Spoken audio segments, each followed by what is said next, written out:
মা,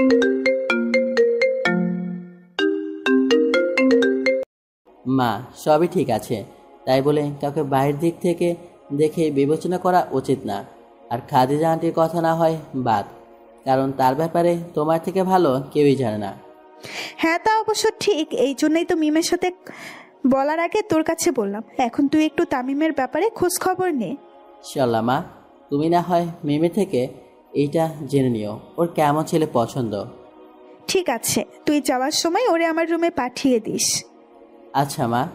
তামিমের বাবা, একটু শুনে যাও, এদিকে আসুন। হ্যাঁ বলো। আমাদের তামিমের জন্য আমি মেয়ে পেয়ে গেছি। আলহামদুলিল্লাহ। বলো কি, কোথায় পেলে? মেয়ে দেখতে কেমন? মেয়ের ইসলাম সম্পর্কে জ্ঞান কেমন? আহা, এত উত্তেজিত হচ্ছ কেন? আগে পুরোটা তো শুনবেন। তোর না কি? ও হ্যাঁ, বলো মেয়ে কে? মেয়ে হচ্ছে আমাদের ফাতেমার মেয়ে, মিম। মাশাআল্লাহ, কি বলো? তুমি মিমের মতো মেয়ে আমার ছেলের বউ হলে আর কিছুই দরকার হবে না। ওর মতো মেয়ের ব্যাপারে কিছুই খোঁজ নেওয়া লাগবে না, কারণ তুমি এই দুদিন ওর প্রশংসায় পঞ্চমুখ ছিলে। আর তোমার পছন্দ হয়েছে মানে আমার তরফ থেকেও হ্যাঁ। আলহামদুলিল্লাহ। এখন তামিমের কাছে আবারও একবার জিজ্ঞেস করতে হবে ওর কেমন মেয়ে পছন্দ। আচ্ছা, এটা তুমিই ভালো পারবে, কারণ তামিম তো তোমার কথার কখনোই হেরফের করেনি, এবারেও করবে না ইনশাল্লাহ। ইনশাআল্লাহ। মা, আসবো? আয়, বস সেখানে। মা, কি জন্য ডেকেছো? একটা খুবই গুরুত্বপূর্ণ কথা জানার জন্য। বলো। শোন মা, মেয়েদের একটা সময় বিয়ে করে স্বামীর বাড়ি যেতে হয়, আর তুই এখন বিবাহযোগ্য, তাই এখন তোকে বিয়ে দেওয়াটা আমাদের দায়িত্ব। তাই জানতে চাচ্ছিলাম যে তোর আসলে কেমন ছেলে পছন্দ। মা, তোমার কথা ঠিক আছে। আমি জানি যে ঘরে বিবাহযোগ্য কন্যা থাকে তাকে বিবাহ সুপাত্রী বিবাহ দেওয়া তার পিতামাতার দায়িত্ব। আমার যেমন ছেলে পছন্দ শোনো। বেনামাজি, ফাসিক, দাড়ি কামানো পুরুষ নামের নারী, দুনিয়া লোভে কোন পুরুষ এমন কাউকে আমি কখনোই বিয়ে করব না। একবার বাজে লোকের পাল্লায় পড়লে ডিভোর্স দিয়েও সারা জীবনেও হয়তোবা সেই দুর্দশা কাটিয়ে উঠতে পারবো না। অন্তত নামাজি, হালাল উপার্জন করে সুন্নতের অনুসারী এমন শত দিনদার কাউকে বিয়ে করব। যদিও বা সে হাই স্ট্যাটাসধারী বা সম্পদশালী না হয়, আশা করা যায় ভালো ব্যবহার পাবো ইনশাল্লাহ। মা, একটা বার ভেবে দেখো, আমি যেই ছেলেকে বিয়ে করতে যাচ্ছ সে যত বড়ই আধুনিক শিক্ষায় শিক্ষিত হোক না কেন, যেই ছেলে প্রস্তাব করে কীভাবে পবিত্র হতে হয় সেটা জানে না, সে একজন স্ত্রী হিসেবে আমার হক আদায় করবে কি করে? যেই ছেলে দাড়ি কামিয়ে পুরুষ থেকে নারীতে পরিণত হয়েছে, সে একজন স্ত্রী হিসেবে আমার জৈবিক চাহিদা মিটাবে কি করে? যেই ছেলে বিড়ি সিগারেট খেয়ে তার মুখ পায়খানা সমতুল্য দুর্গন্ধে পরিণত করেছে, সে একজন স্ত্রী হিসেবে আমার সঙ্গে মিষ্টি কথা বলবে কি করে? যে ছেলে রাস্তায় বের হলে কোনো মেয়ের দিকেই কুদৃষ্টি না দিয়ে থাকতে পারে না, সেই লুচ্চা দুশ্চরিত্র কাপুরুষ একজন স্ত্রী হিসেবে আমার ভালোবাসার অধিকার আদায় করবে কি করে? আরও বলি, যেই ছেলের হালাল হারাম সম্পর্কে কোনো জ্ঞানই নেই, সেই শিক্ষিত নামের মূর্খ একজন স্ত্রী হিসেবে আমাকে জান্নাতে যাওয়ার পথে সহযোগিতা করবে কি করে? যেই ছেলে সুদি ব্যাংকের চাকরি করে আল্লাহর সাথে যুদ্ধ ঘোষণা করেছে, সেই অভিশপ্ত সুদখোর একজন স্ত্রী হিসেবে আমাকে নিরাপত্তা দেবে কি করে? সমাজের মা বাবারা এসব বোঝে না, তারা এসব বিষয়ে খেয়াল রাখলে অন্তত অনাথ আশ্রমে শিশু কম থাকতো, রাস্তায় বের হলে শিশুদের আর্তনাদে কলিজায় ধাক্কা লাগতো না। বিয়ের আগে অবশ্যই দেখে নিও তুমি কেমন ছেলের কাছে তোমার মেয়েকে বিয়ে দিতে যাচ্ছ। মা, তোমাদের জন্য রাসূল সাল্লাল্লাহু আলাইহি ওয়াসাল্লাম একটি নির্দেশনা। রাসূল সাল্লাল্লাহু আলাইহি ওয়াসাল্লাম বলেছেন, তোমাদের মেয়ের জন্য যদি এমন কোনো ছেলে বিয়ের প্রস্তাব দেয় যার দিনদারি এবং চরিত্র ভালো লাগে, তাহলে তার কাছেই তোমাদের কন্যাকে বিয়ে দাও। যদি তা না করো তাহলে সমাজে অনেক ফিতনা, ফাসাদ এবং বিপর্যয় সৃষ্টি হবে। তিরমিজি 1085। মাই হাদিসের বাস্তবতা সমাজের দিকে তাকাইলেই তুমি দেখতে পাবে ইনশাআল্লাহ। তাই আমি চাই যে আমার স্ত্রী হবে নিশ্চয়ই তাকে রাসূল সাল্লাল্লাহু আলাইহি ওয়াসাল্লামের অনুসারী হতে হবে। এমন একজন হতে হবে নিশ্চয়ই যার হাত ধরে জান্নাত পর্যন্ত আমি নিশ্চিন্তে পাড়ি দিতে পারবো ইনশাআল্লাহ। যাকে দেখলে আমার হৃদয়ে আল্লাহর ভয় তৈরি হবে, যার কাজকর্ম কথাবার্তায় আমার নবীর সুন্নাত বিরাজ করবে, এমন একজনকেই চাই ইনশাআল্লাহ। মাশাআল্লাহ, তোর নেক ইচ্ছা পূরণ করুক, আমিন। সুম্মা আমিন। বাবা, আসবো? মা, দাঁড়িয়ে কেন, আসো। বই পড়ছিলি নাকি? হ্যাঁ মা, কালকে কলেজে সাপ্তাহিক পরীক্ষা আছে। তা বাবা, আমি তোর সাথে একটা কথা বলার জন্যই আসছিলাম। মা, তুমিও না বলো, কি বলবা? তোকে তো বিয়ে করাবো বলেই আমি প্রায় জ্বালাই কিন্তু তুই কেমন মেয়ে চাস বউ হিসেবে এটা নিয়ে খুবই কম জ্বালাতন করি, তাই এখন সেই জ্বালাতন করতেই তোর এই গুণধর্মা হাজির। মায়ের কথা শুনে তামিম তাবাস্তুম হাসি দিয়ে বলল, বিয়ে তো করতেই হবে, তাই লজ্জা না করে বলেই দেই আমার কেমন মেয়ে চাই। শোনো মা, তুমি অবশ্যই দেখে নিও তুমি কাকে তোমার সারাদিনের সঙ্গী করতে যাচ্ছ, এবং আমারও দেখে নেওয়া উচিত আমি কাকে আমার অর্ধেক দিন বানাচ্ছি। শোনো, যে মেয়ে কিনা পর পুরুষের সাথে প্রেম নামক নোংরা কাজ করে এবং ঘুরে বেড়ায়, সে আমাকে স্বামী হিসেবে মূল্যায়ন করবে কিভাবে? যে মেয়ে টাইট ফিট ছোটোখাটো পোশাক পরে বেপর্দা হয়ে পর পুরুষকে নিজের শরীরের উঁচু নিচু দেখিয়ে চলে, সে আমাকে জান্নাতে যাওয়ার জন্য সাহায্য করবে কিভাবে? এরকম হলে আমার আত্মীয় স্বজন ও বাবা বাসায় চলবে কি করে? যে মেয়ে 5 ওয়াক্ত নামাজ পড়ে না, সে আমাকে নামাজের কথা বলবে কিভাবে? যে মেয়ে আল্লাহকে ভালোবাসে না, ভাই সে আমাকে ভালোবাসবে কিভাবে? যে মেয়ে বোঝে না যে স্বামী সংসার এবং ছেলেমেয়ের জন্য কি করতে হয়, সে আমার সংসার এবং ছেলেমেয়ের দেখাশোনা করবে কিভাবে? যে মেয়ে জানে না যে স্বামী তার জান্নাত এবং জাহান্নাম, সে আমার সেবা যত্ন করবে কিভাবে? যে মেয়ে কিনা বিয়ের আগেই বয়ফ্রেন্ড নামক পরপুরুষের কাছে নিজের সতীত্ব ও ইজ্জত বিক্রি করে আসে, সে মেয়ে পবিত্র দেহ এবং সতীত্ব আমাকে উপহার দিবে কিভাবে? যে মেয়ে কিনা পুরুষের সাদৃশ্য অথবা শার্ট প্যান্ট জুতা পরে চলাচল করে, যে নারী জানে না যে নারীর সৌন্দর্য লজ্জায়, তাহলে সেই তার লজ্জার সৌন্দর্য দিয়ে আমাকে মুগ্ধ করবে কিভাবে? শোনো মা, পুরুষের জন্য ধ্বংস 4টি জিনিসে, তার এক হচ্ছে খারাপ স্ত্রী, তেমনি পুরুষের জন্য সুখ শান্তি জীবন 4টি জিনিসে, তার এক হচ্ছে ভালো স্ত্রী। সিলসিলাতুস সহিহা, হাদিস 282। আর এছাড়াও রাসূল সাল্লাল্লাহু আলাইহি ওয়াসাল্লাম বলেছেন, তোমরা দিনদার অর্থাৎ ধার্মিক মেয়েকে বিয়ে করো, নাহলে ক্ষতিগ্রস্ত হবে। সহিহ বুখারী 5090। রাসূল সাল্লাল্লাহু আলাইহি ওয়াসাল্লাম অন্য বর্ণনায় বলেন, তোমাদের প্রত্যেকের উচিত এমন নারী বিয়ে করা যে দিনের কাজে সহযোগিতা করে। ইবনে মাজাহ 1856।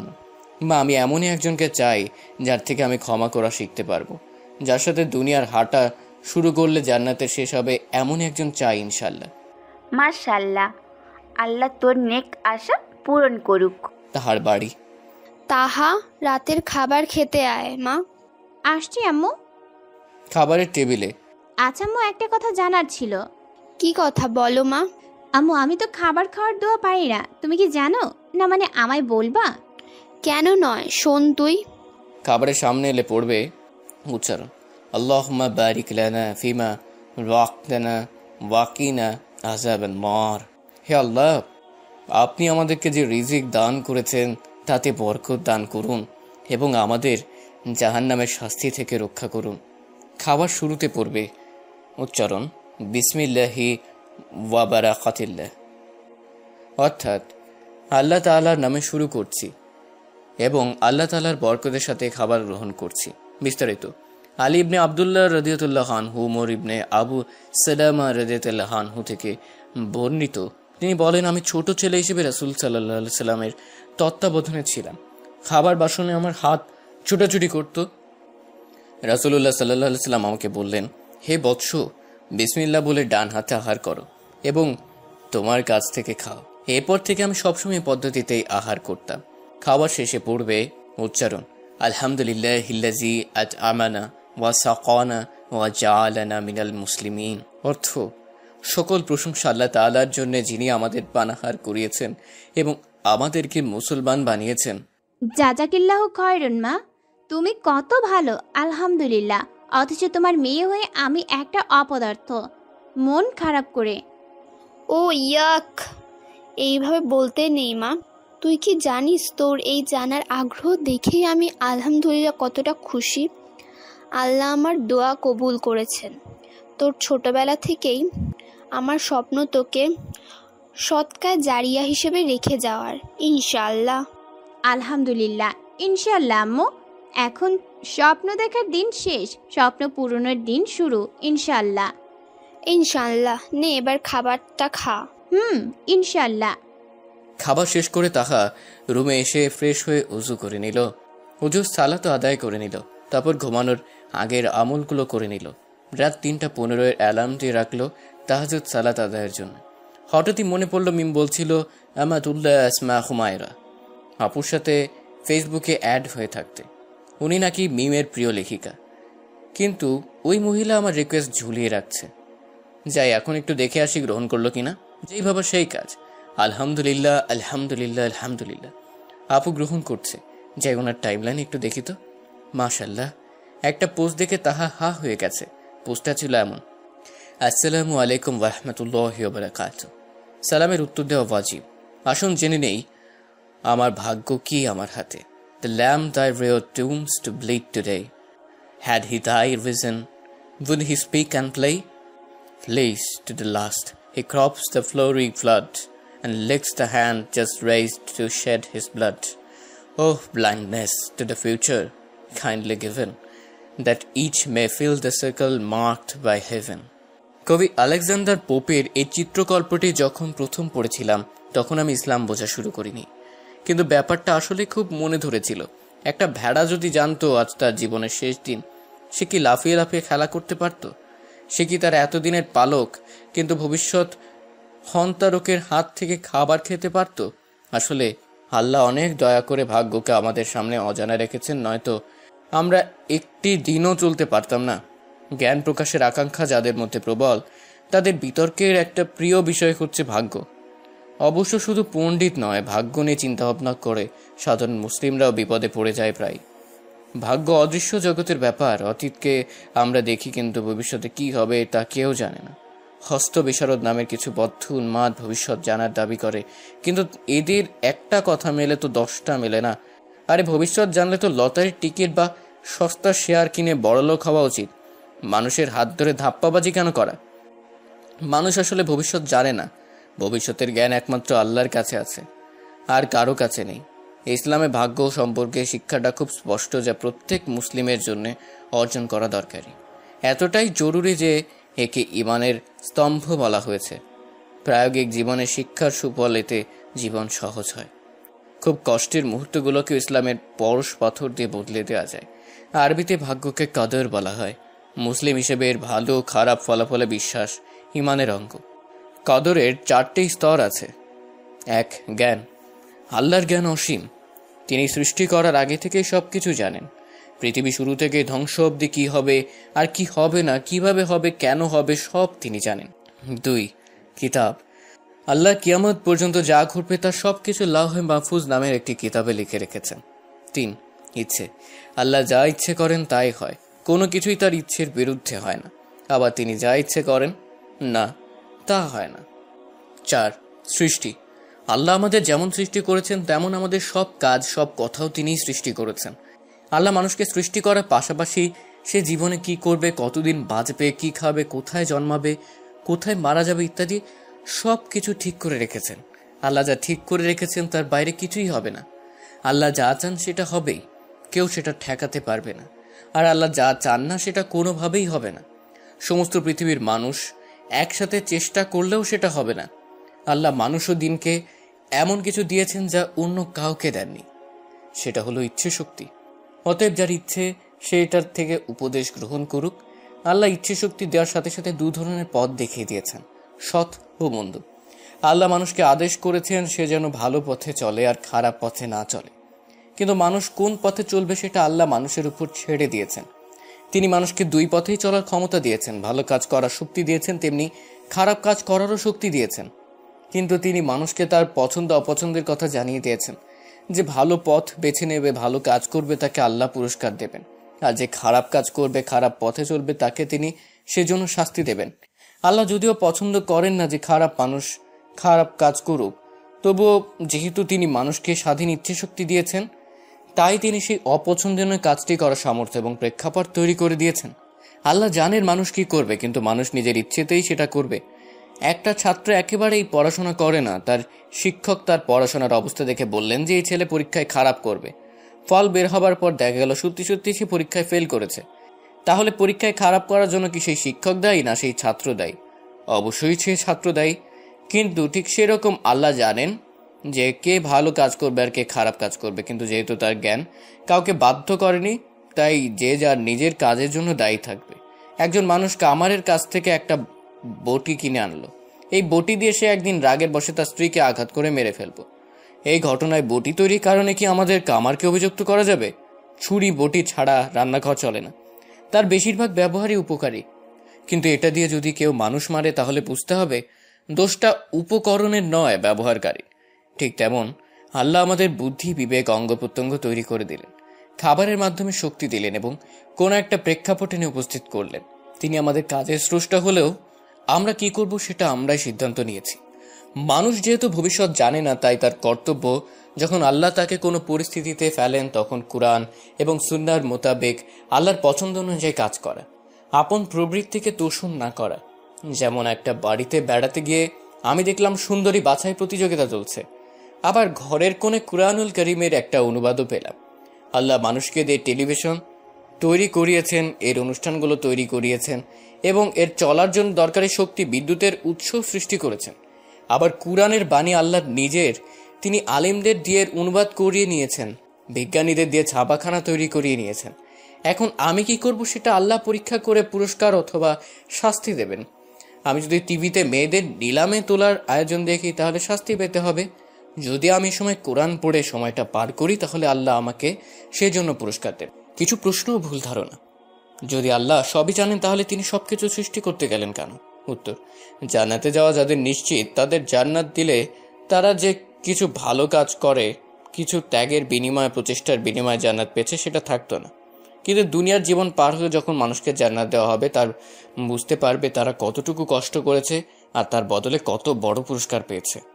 জাহান্নামীদের সরাসরি জাহান্নামে দিলে তারা আপত্তি তুলত, আল্লাহ অন্যায় বিচার করেছেন। দুনিয়াতে সময় কাটানোর ফলে তারা নিজেদের অন্যায়টা তারা বুঝতে পারবে, কেন সত্যের খোঁজ করেনি, সত্যটা পেয়েও মানেনি, এ মর্মে আফসোস করতে থাকবে। আমরা জাহান্নামে শারীরিক শাস্তির বর্ণনা পড়ে ভয় পাই, কিন্তু সেখানে কি পরিমাণ মানসিক যন্ত্রণা আছে তা কি ভেবে দেখেছি?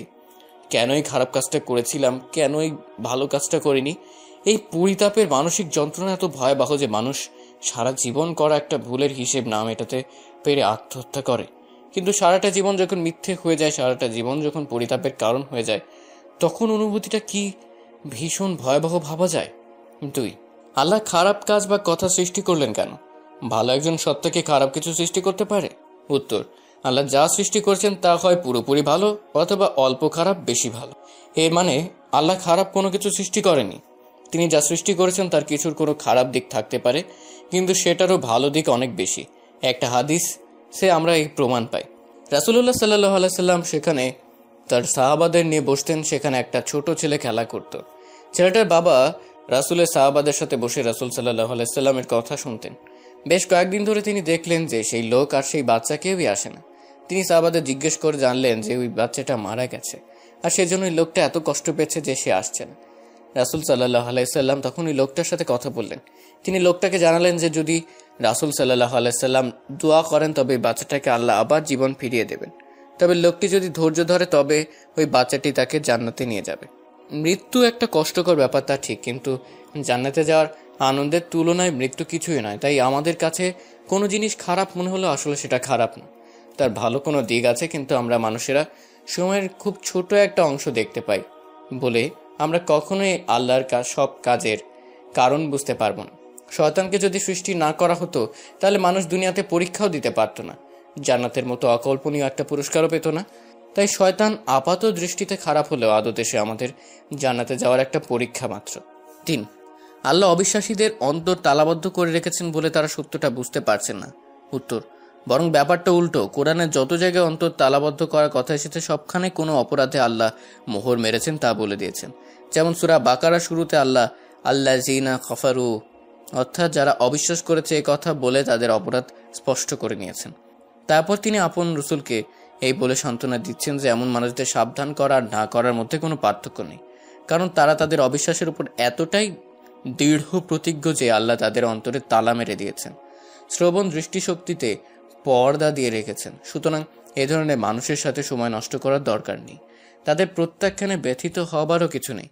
মজার ব্যাপার হচ্ছে একজন অবিশ্বাসী যখন দাবি করে তার অন্তরে মোহর আছে, সুতরাং তার কোনো দোষ নেই, তখন আসলে সে নিজেই নিজের অন্তরে মোহর মেরে নিল। মোহর তো আর ভারতীয় গরুর গায়ের সিল না যে সেটা বাইরে থেকে দেখা যাবে। আর অবিশ্বাসীদের কাছে আল্লাহ ওয়াহির মাধ্যমে কোনো তালিকাও পাঠিয়ে দেননি যেখানে সে তার নামটা খুঁজে পেয়েছে। আল্লাহ যাকে খুশি বিভ্রান্ত করেন। এই আয়াতের মাধ্যমে যারা বিভ্রান্ত হতে চায় তারা বিভ্রান্তদের দলে যোগ দেয়, অথচ এই একই আয়াতে যে আল্লাহকে যাকে খুশি হিদায়ত করেন বলে উল্লেখ করেছেন সেটা অবিশ্বাসীদের চোখ এড়িয়ে যায়। কিন্তু বিশ্বাসীরা যখন এই আয়াত পড়ে তখন তারা আশায় বুক বাঁধে। এই পৃথিবীর নানা মতবাদের ডামাডোলে আল্লাহ আমাকে সত্য পথটা নিশ্চয়ই দেখাবেন। 4, আল্লাহর ইচ্ছেতে যদি সবকিছু হয় তাহলে মানুষের ইচ্ছের দাম কি? উত্তর, আল্লাহর চাওয়া বা ইচ্ছেগুলোকে দুভাগে ভাগ করা যায়, সারি বা বিধানগত, কাউনি বা সৃষ্টিগত। সারি বা বিধানগত ইচ্ছে হলো যা আল্লাহ ভালোবাসেন, কিন্তু এই ইচ্ছেটা আল্লাহ মানুষের ইচ্ছের জন্য উন্মুক্ত রেখেছেন। তিনি মানুষকে এটা মানতে বাধ্য করেননি। একজন মানুষ তার নিজের ইচ্ছেকে আল্লাহর সারি ইচ্ছের অধীন করে দেয়। আল্লাহর কাউনি বা সৃষ্টিগত ইচ্ছের মধ্যে যা আল্লাহ ভালোবাসেন এবং যা আল্লাহ ভালোবাসেন না দুটোই পড়ে। আল্লাহর কাউনি ইচ্ছে জীব, জড়, পশু পাখি, মুসলিম অমুসলিম সবার জন্য সমানভাবে প্রযোজ্য এবং কেউই এক অগ্রাহ্য করতে পারবে না। যখন আল্লাহ আল কুরআনে বলেন যে তিনি ইচ্ছে করলে সবাইকে হিদায়াত করতে পারতেন, তখন তিনি তার কাউনি ইচ্ছের কথা বোঝান, কিন্তু তার সাথে সাথেই তিনি জানিয়ে দিলেন তিনি সবাইকে জোর করে হিদায়াত করবেন না। কারণ সত্য তো এই যে যারা স্বেচ্ছায় তার অবাধ্য হবে তাদের দ্বারা তিনি জাহান্নাম পূর্ণ করবেন, সেটা মানুষ হোক আর জিন। 5, এখানে অন্য কোনো সৃষ্টির কথা আসেনি, কারণ কেবলমাত্র এই দুটো সৃষ্টিরই স্বাধীন ইচ্ছে শক্তি দেওয়া হয়েছে। আল কুরআনে আল্লাহ বলেন মানুষ ইচ্ছে করতে পারবে না যতক্ষণ না তিনি ইচ্ছে করেন। 6, এখানেও আল্লাহ সৃষ্টিগত ইচ্ছে বুঝিয়েছে, কারণ তিনি মানুষকে স্বাধীন ইচ্ছে শক্তি এবং বিবেচনাবোধ দিয়েছেন বলেই সে আল্লাহর পথ বেছে নিতে পারে। মহান আল্লাহ সৃষ্টিগত ইচ্ছে কিন্তু নেহায়েত খামখেয়ালি নয়, বরং তার ভিত্তি আল্লাহর অসীম জ্ঞান এবং অসীম প্রজ্ঞা। কুরআনে সৃষ্টিগত ইচ্ছের কথা বারবার উল্লেখিত হওয়ার কিছু কারণ আছে। প্রথমত, যাতে বিশ্বাসী মুসলিমরা আত্মা শ্লাঘাতে না ভোগে, তাদের যেন সবসময় মাথার মধ্যে থাকে যে তারা যে সুপথ পেয়েছে সেটা আল্লাহর পক্ষ থেকে এসেছে। মুমিনের মনে অহংকার এসে বাধা বাসার সুযোগ যেন তৈরি না হয়। দ্বিতীয়ত, যাতে ইসলামের পথে আহ্বানকারীরা এইটুকু মনে রাখেন যে তাদের দায়িত্ব শুধু আহ্বান জানানো। কে মানবে কে মানবে না এটা ব্যক্তির স্বাধীন ইচ্ছে। যেখানে আল্লাহ হস্তক্ষেপ করেন না সেখানে কাউকে জোর করে মুসলিম বানানোর যেমন সুযোগ নেই, তেমনি ইসলামের দাওয়াত গৃহীত না হলে হতাশ হবারও কিছু নেই। মানুষ তার সাধ্যমতো দাওয়াত দেওয়ার চেষ্টা করবে এবং আল্লাহ সেই চেষ্টার বিচার করবেন, ফলাফলের নয়। তৃতীয়ত, যে মানুষটা একবার বুঝে গেছে যে আল্লাহর ইচ্ছে ছাড়া তার কোনো ক্ষতি হবে না এবং হলেও ততটুকুই হবে যতটুকু আল্লাহ চেয়েছেন, তাকে পৃথিবীর কোনো শক্তির ভয় দেখিয়ে সত্য প্রচারে থামানো যাবে না।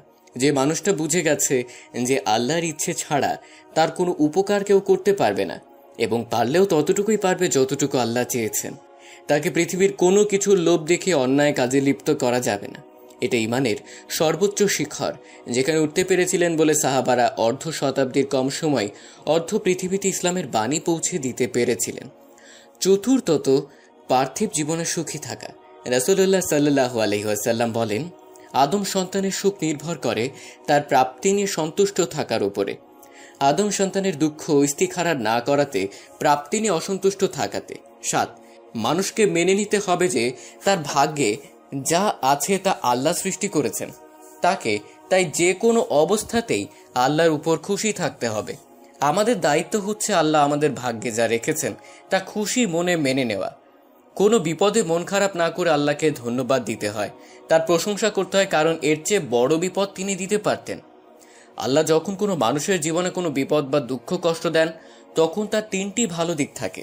1, যদি সেই মানুষটি খারাপ কাজ করতে থাকে তবে সে যেন বিরত হয় এবং আল্লাহর পথে ফিরে আসে। 2, সেই মানুষটি যেসব অন্যায় কাজ করেছে, পাপ করেছে, তার প্রতিফল হিসেবে বিপদ ও দুঃখ কষ্ট দিয়ে পৃথিবীতেই তার অপরাধের শাস্তি দিয়ে দেয়া। 3, বিপদে মানুষটির ধৈর্য ধরে কিনা তা পরীক্ষা করা এবং সে ধৈর্য ধরলে তার অনেক বড় পুরস্কার দেয়া। তাই বিপদে পড়লে আমাদের উচিত পাপ স্বীকার করে আল্লাহর কাছে ক্ষমা চাওয়া। আল্লাহ যেন আমাদের বিপদ থেকে উদ্ধার করেন সেই জন্য আল্লাহর কাছে দোয়া করা, কারণ একমাত্র দোয়াতে আল্লাহ ভাগ্য পরিবর্তন করেন। 8, অতঃপর কর্তব্য ওই পরিস্থিতিতে আল্লাহর অনুমোদিত পথে যা করলে বিপদ কাটবে তা করা। বিশালে পৃথিবীতে সময় কিংবা স্থানের বিচারে আমরা আসলে অতি ক্ষুদ্র অস্তিত্ব। আমরা অনেক বড় বড় কথা বলতে পারি, অনেকের সমালোচনা করতে পারি, কিন্তু দিন শেষে আমাদের প্রভাব বলয় অতি সীমিত। অহেতুক কথা না বলে অনর্থক কাজ না করে আমাদের উচিত যে পরিস্থিতিতে আল্লাহ আমাদের রেখেছেন সে পরিস্থিতিতে সাধ্যমতো সর্বোৎকৃষ্ট কাজটা করা। শেষ বিচারের দিনে আসলে বিচার হবে এটারই, আমার বেছে নেওয়া ইচ্ছেগুলো কি ছিল। অন্যদের ইচ্ছেগুলো আমার জীবন প্রভাবিত করে সত্যি, কিন্তু আসলে তো আমি সেগুলো চাইলেই বদলে ফেলতে পারবো না। তাই আমি যেখানে আমার ইচ্ছে শক্তি খাটাতে পারবো আমার আপন ব্যক্তি সত্তার উপরে, সেখান থেকে শুরু হোক পথ চলা। পরকালের অসীম মুক্তির পথে। আল্লাহ যেন তার যাবতীয় ইচ্ছে মেনে আমাদের ইচ্ছেটাকে তার ইচ্ছে মতো পরিচালিত করার ক্ষমতা দেন, আমিন। জাযাকাল্লাহ খায়রান প্রিয় বোনেরা। এরপর ঘুমে ক্লান্ত হয়ে গেল তাহা, তাই আর কিছু বলতে পারল না, ফোন রেখে ঘুমিয়ে গেল। পরের দিন কলেজে লেট হচ্ছে মা, আসছি বলে সালাম দিয়ে বের হয়ে গেল। ওয়ালাইকুম আসসালাম। ফি আমানিল্লাহ। একজন বিদেশি মহিলা রাস্তায় সবার কাছে একটা কাগজ নিয়ে কি জানতে চাইছে, কিন্তু কেউই তার উত্তর দিতে পারছে না। এটা দেখে কলেজে দেরি হওয়ার পরেও মিম তার কাছে গিয়ে আসসালামু আলাইকুম, any problem? I am Janatul Firdaus Meme. Meme is my nickname. So tell me, what's your problem? Yeah, sure. I think you get it that I'm not Bangladeshi, but I love a man and he lives in Bangladesh. How can I help you? Oops, my mistake. Where it is? মিমের দিকে একটা কাগজে লেখা ঠিকানাকে দেখিয়ে বলল, If you don't mind, please. What's your lover name? Muhammad Alif Ahmadullah. Why? Do you know him? Inna lillah. Yeah, but you have any photo of him? Yeah, here. Alhamdulillah, alhamdulillah, summa alhamdulillah. Of one, I don't know him. What? Some time ago you say you know him. Oh my lord, what are you doing now? I am so tired. Yeah, a bit in past I say I know him because this address is main home and Muhammad Alif Ahmadullah is my elder brother. OMG, OMG, OMG. I want meet him please one time because I think your brother is my lover. Please, please, take it with deep, please. Inshallah, but I am 100% sure your lover, not my brother. Because he be afraid of Allah. Okay, I wanna your flashover. So let's go, Fiamanillah. Okay. অন্যদিকে তামিম কলেজে এসে সম্পূর্ণ college খুঁজে ক্লান্ত হয়ে গেছে, কিন্তু সেই পর্দাবতীর কোনো খোঁজই মিলল না। ওর মাথায় শুধু এটাই ঘুরছে, কে তুমি পর্দাবতী? তোমার জন্য আমার এত টান কিসের? ভুলতে পারিনি কেন? এই প্রায় ধাক্কা খেতে খেতে যেভাবে নিজেকে আমার থেকে বাঁচাতে গিয়ে হাত কেটে ফেললে, কিন্তু কোনো প্রতিবাদ কেন করলে না? কত সুন্দর করে ওই দিন মেয়েটার সাথে কথা বললে, কিন্তু আমার সাথে যেমন উচিত তেমনি বললে মাশাআল্লাহ। আমার যে এরকমই একজন পর্দাবতী চাই, কিন্তু তুমি? আচ্ছা, কে তুমি পর্দাবতী? তোমার সাথে কথা বলাটা আমার জন্য খুবই জরুরি পর্দাবতী। এরই মধ্যে ওর হুঁশ ফিরল কারো ধাক্কায়। ওয়ালাইকুম আসসালাম ভাই, আপনাকে কখন থেকে ডাকছি? ওয়ালাইকুম আসসালাম রাহমাতুল্লাহ বলে হামিমের দিকে তাকিয়ে দেখতে লাগলো। হামিমকে পরনে অফ হোয়াইট কালারের পাঞ্জাবি পাজামা, মাথায় সাদা টুপি, মুখে তাবাসসুম হাসি। এভাবে অনেকক্ষণ তাকিয়ে থেকে বলল, মাশাআল্লাহ, আল্লাহ তোমায় কবুল করে নিক তার খাঁটি বান্দা হিসেবে, আমিন। শুক্রিয়া ভাই। কি এত ভাবছেন? মনে হচ্ছিল গভীর চিন্তায় আছেন। হ্যাঁ, চিন্তা তো করছিলাম, তবে এখন বলা যাবে না, ইনশাল্লাহ একদিন বলবো। ইনশাল্লাহ ভাই। দেখছো, আমি ভুলেই গেছি কথা বলতে বলতে। তুমি আমার কাছে কিছু বলতে বা জানতে এসেছো? হ্যাঁ ভাই, একটা কথা জানার ছিল। আপনাকে কোনো কিছু বলা হবে না, আপনি যেতে পারেন ভাই। ইয়া আল্লাহ, কেন ভাই? এই যে আমরা দুজনেই একই সেমিস্টারের, কিন্তু এসব আপনি আগে করে যাচ্ছেন এই জন্য। ও, ভুল হয়ে গেছে, আর হবে না। আসলে আগে পরিচিত ছিলাম না, তাই। ইনশাল্লাহ এখন থেকে তুই করে বলতে হবে। ইনশাআল্লাহ। এখন বল, কি জানতে চাস? যে ব্যক্তি ফজরের সালাত ছেড়ে দিবে তার চেহারার উজ্জ্বলতা নষ্ট হয়ে যাবে। জোহরের সালাত ছাড়লে বরকত কমে যাবে। আসরের সালাত ছাড়লে শক্তি কমে যাবে। মাগরিব ছাড়লে সন্তান কাজে আসবে না। এশা ছাড়লে নিদ্রা হবে না। এগুলো কি সত্যি? তাহলে আমি এ মর্মে বর্ণিত হাদিসটির সত্যতা জানতে চাই। মাশাআল্লাহ, সুন্দর প্রশ্ন। বলছি দেখ উত্তর, এটি কোনো হাদিস নয় এবং হাদিসের কোন কিতাবে এটি খুঁজে পাওয়া যায় না। ফাতাওয়া লাজনা দায়েমা। অতএব রাসূল সাল্লাল্লাহু আলাইহি সাল্লামের নামে এরূপ মিথ্যা প্রচার থেকে বিরত থাকা আবশ্যক।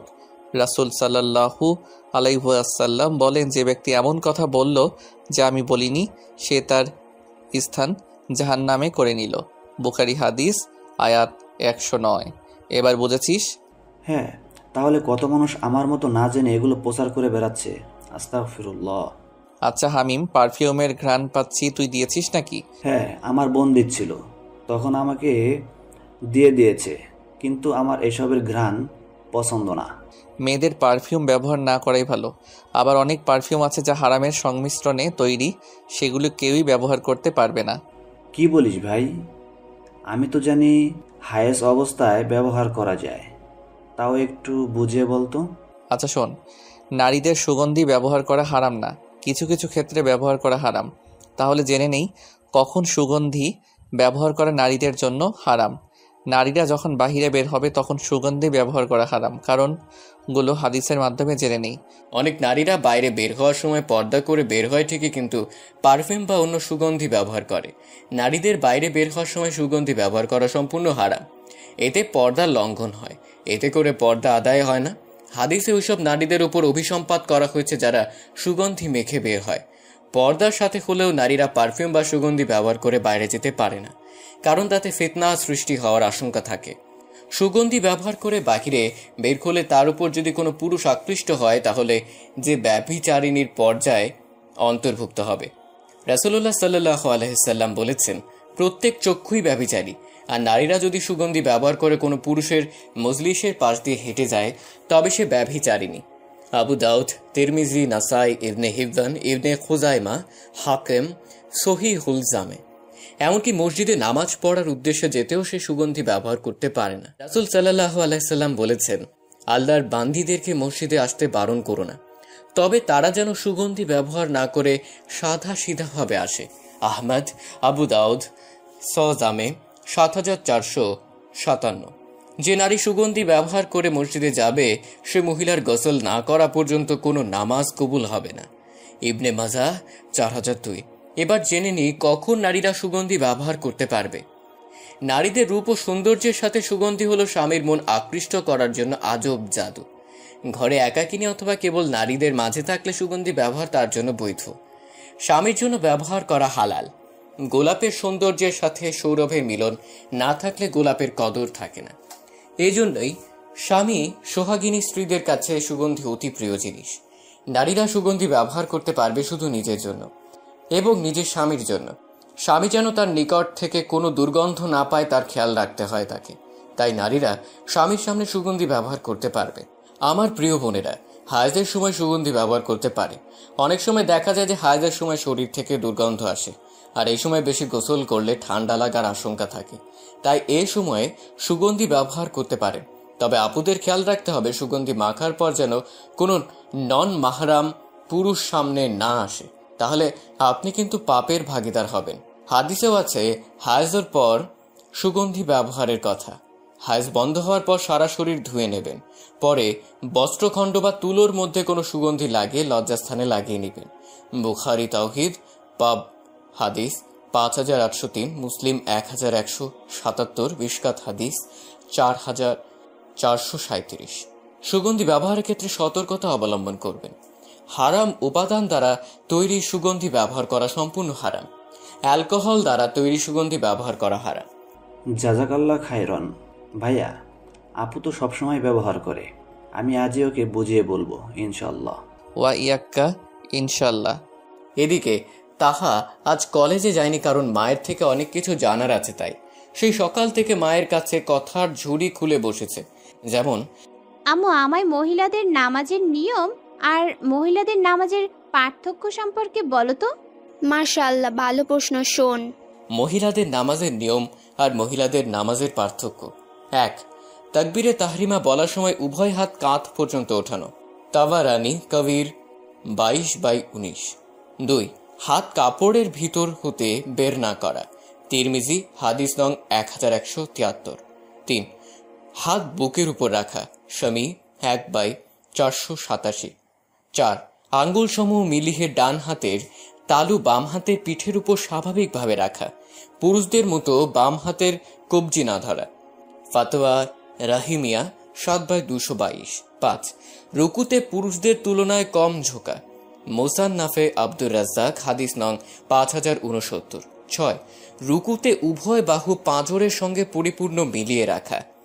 মোসান্নাফে আব্দুর রাজ্জাক হাদিস নং ৫০৬৯। ৭. রুকুতে উভয় হাত হাঁটুর উপর স্বাভাবিক রাখা এবং হাতের আঙ্গুলসমূহ মিলিয়ে রাখা, পুরুষদের নয় আঙ্গুল ছড়িয়ে হাঁটু না ধরা। তাত্তাবি 215। 8. রুকুতে উভয় পায়ের গোড়ালি পরিপূর্ণ মিলিয়ে রাখা, স্বামী 1/504। 9. অত্যন্ত জড়সড় সংকুচিত হয়ে সিজদা করা, মুসান্নাফে আব্দুর রাজ্জাক, হাদিস নং 5069। 10. সিজদায় পুরুষদের ন্যায় কোনোই দয় খোলা ও ছড়িয়ে না রাখা, মারাসিলে আবি দাউদ, হাদিস নং 87। 11. উভয় রানের সঙ্গে পেট মিলিয়ে রাখা, মারাসিলে আবি দাউদ, হাদিস নং 87। 12. বাহুদয় সাধ্যানুযায়ী পাঁজরের সঙ্গে মিলিয়ে রাখা, মারাসিলে আবি দাউদ, হাদিস নং 87। 13. উভয় কোনোই সাধ্যমতো মাটিতে মিলিয়ে রাখা, মারাসিলে আবি দাউদ, হাদিস নং 87। 14. সিজদায় উভয় পা খাড়া না রাখা, বরং ডান দিক দিয়ে উভয় পা বের করে মাটিতে বিছিয়ে রাখা এবং উভয় পায়ের আঙ্গুলসমূহ যথাসম্ভব কিবলামুখী করে রাখা, মুসান্নাফে ইবনে আবি সাইবা, হাদিস নং 2781, 2792। 15. বৈঠকের সময় বাম নিতম্বের উপর বসা, মুসান্নাফে আব্দুর রাজ্জাক 3/139। 16. এবং উভয় পা ডান দিক দিয়ে বের করে কিবলামুখী করে মাটিতে বিছিয়ে রাখা, আল ইস্তিজখার 1/480। 17. বৈঠকের সময় হাতের আঙ্গুলসমূহ মিলিয়ে হাঁটু বরাবর রাখা, মুসান্নাফে ইবনে আবি সাইবা, হাদিস নং 2785। শুক্রান মা। আর শোনো আম্মু, আমার একটা আশা আছে। আমার এই জান্নাতকে ঘিরে বুঝলা, আমার জন্য দোয়া করো আম্মু। পাগলি মেয়ে আমার, ইনশাআল্লাহ মা, আল্লাহ তোর মনের ইচ্ছে পূরণ করুক। আমিন। আচ্ছা, আমার একটা আবদার ছিল। বললেন জননী। আমি আজ থেকে তোমায় মা বলবো, আম্মু বলতে কেমন ভালো লাগে না এখন আর। নিশ্চয়ই মা। ওদিকে মিম মেরিনাকে নিয়ে পৌঁছে গেল বাসায়। গিয়ে ফাতেমা ইয়াসমিনের সাথে সব বলল। তারপর ফাতেমা ইয়াসমিন আলিফকে ডাকলেন। আলিফ চলে এলো। এসে একজন গায়রে মাহরাম নারীকে দেখে আলিফ রীতিমতো বিস্মৃত এবং হতবম্ব বটে, কারণ তাকে তার পরিবার এই পরিবেশে ডেকেছে এটা ভেবে আলিফ 60 ডিগ্রি অ্যাঙ্গেলে মাথা নামিয়ে দাঁড়িয়ে আছে। ফাঁকে এসে মিম ভাইকে পুরো ব্যাপারটা বুঝিয়ে দিয়ে গেল। এটা শুনে আলিফ কোনো রিয়াক্ট করলো না, কারণ ও জানেও নির্দোষ এবং আল্লাহর উপর সম্পূর্ণ বিশ্বাস আছে ওর। এর মাঝে তাকে কটাশ করে ফাতেমা ইয়াসমিন প্রশ্ন করে বসলো, আলিফ, তুমি কি ফেসবুক ব্যবহার করো? হ্যাঁ মা, করি। কেন? তোমার আইডির নাম কি? হেমাতুল্লাহ মোহাম্মদ আলিফ। আচ্ছা বাবা, তুই কি কোনো হারাম সম্পর্কে জড়িয়েছিস? আস্তাগফিরুল্লাহ। না মা, আমি এসব আমার কল্পনা তো আনি না। Why you drink of me? সবাইকে থামিয়ে দৌড়ে আলিফের কাছে গিয়ে ওর দিকে একটু ঝুঁকে বলতে নিল এবং আলিফ দ্রুত স্থান ত্যাগ করে মায়ের পাশে দাঁড়ালো। আলিফ মিমকে তার সাথে কথা বলতে বলল ইশারা করে। What are you doing, sister? He can't talk with you. Got it? You just stop. I want to talk to him. It's urgent. Okay, but don't look at him. It's very bad and guna also. Why you fob me? আলিফকে উদ্দেশ্য করে, What did you say? Are you crazy? I cannot talk any girls without my marha. Got it? And I don't know what about you. You just fobs me. You know this. It's very bad. And why you hysteric yourself? Why? Answer me. I did not do this because I am a Muslim and Ummah Muhammad sallallahu alayhi wa sallam. Got it? Okay. I wanna ask you a clandestine question. If you my lover, so you know it. But a conditions. Inshallah. What? Don't talk to Lay. Inshallah. I don't. You know him? Phone থেকে একটা ছবি দেখে তার, Yeah, he is my school friend, but right now I don't know. Where is he? Why? Oh no, he is my man. What? His name Abdullah. Why he use my name and why he walks up of you? Why he neglect me? Please help me. I don't want upset to you and your family. But I searching to my lover. I want marry him and he cheating me. We knew it. Allah, my brother could not do it in any situation. Don't worry, we will help you inshallah. তো মেরিনা তার করা ভুলের জন্য সবার কাছে ক্ষমা চেয়ে নিল এবং মিমের বাসা থেকে চলে যেতে চাইল, কিন্তু মিমের মা রেখে দিল আর আলিফ আব্দুল্লাহকে খোঁজ করছে বন্ধুদের মাধ্যমে।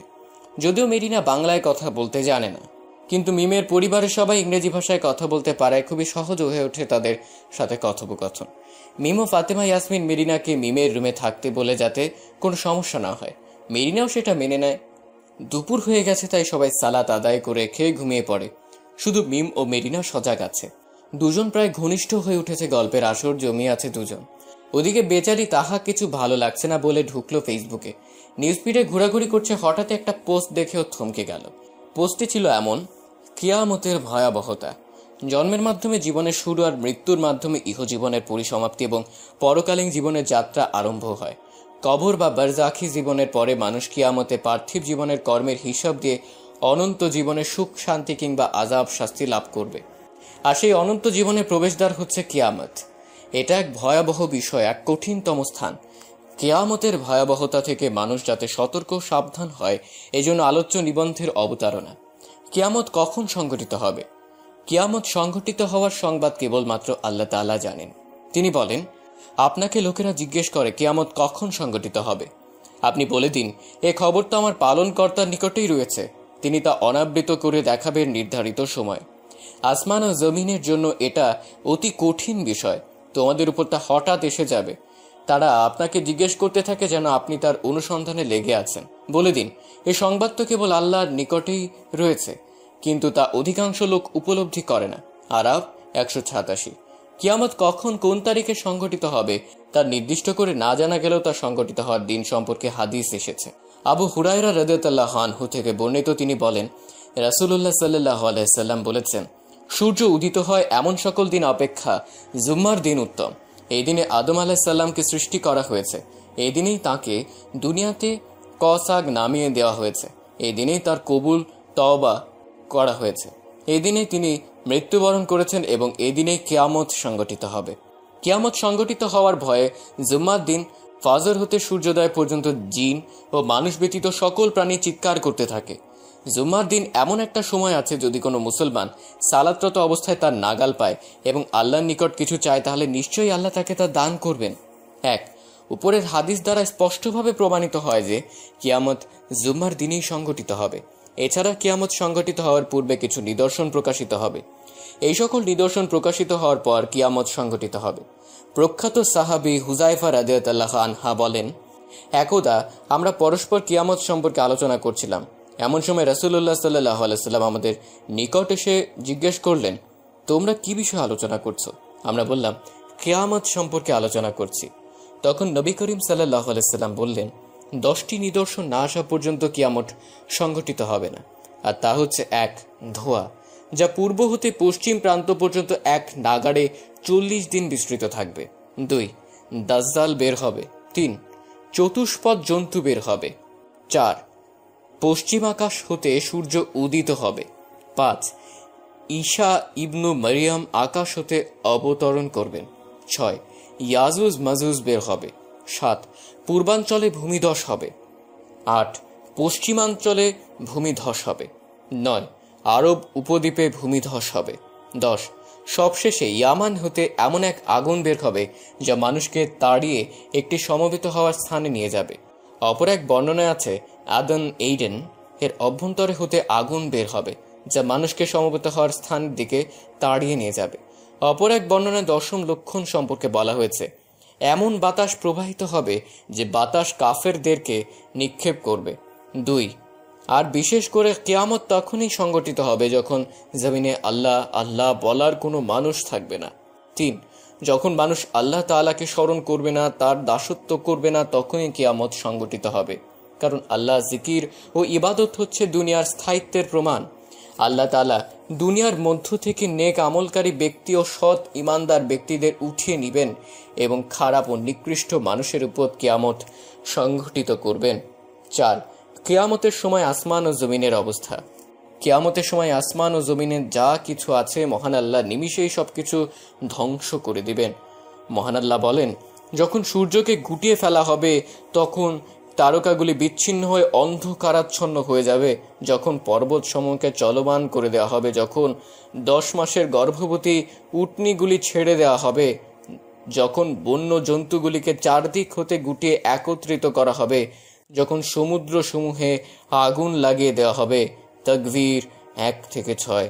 উপরের আয়াতগুলিতে কিয়ামত সংগঠিত হওয়ার সময়ের এক বাস্তব ভয়াবহ চিত্র ফুটে উঠেছে।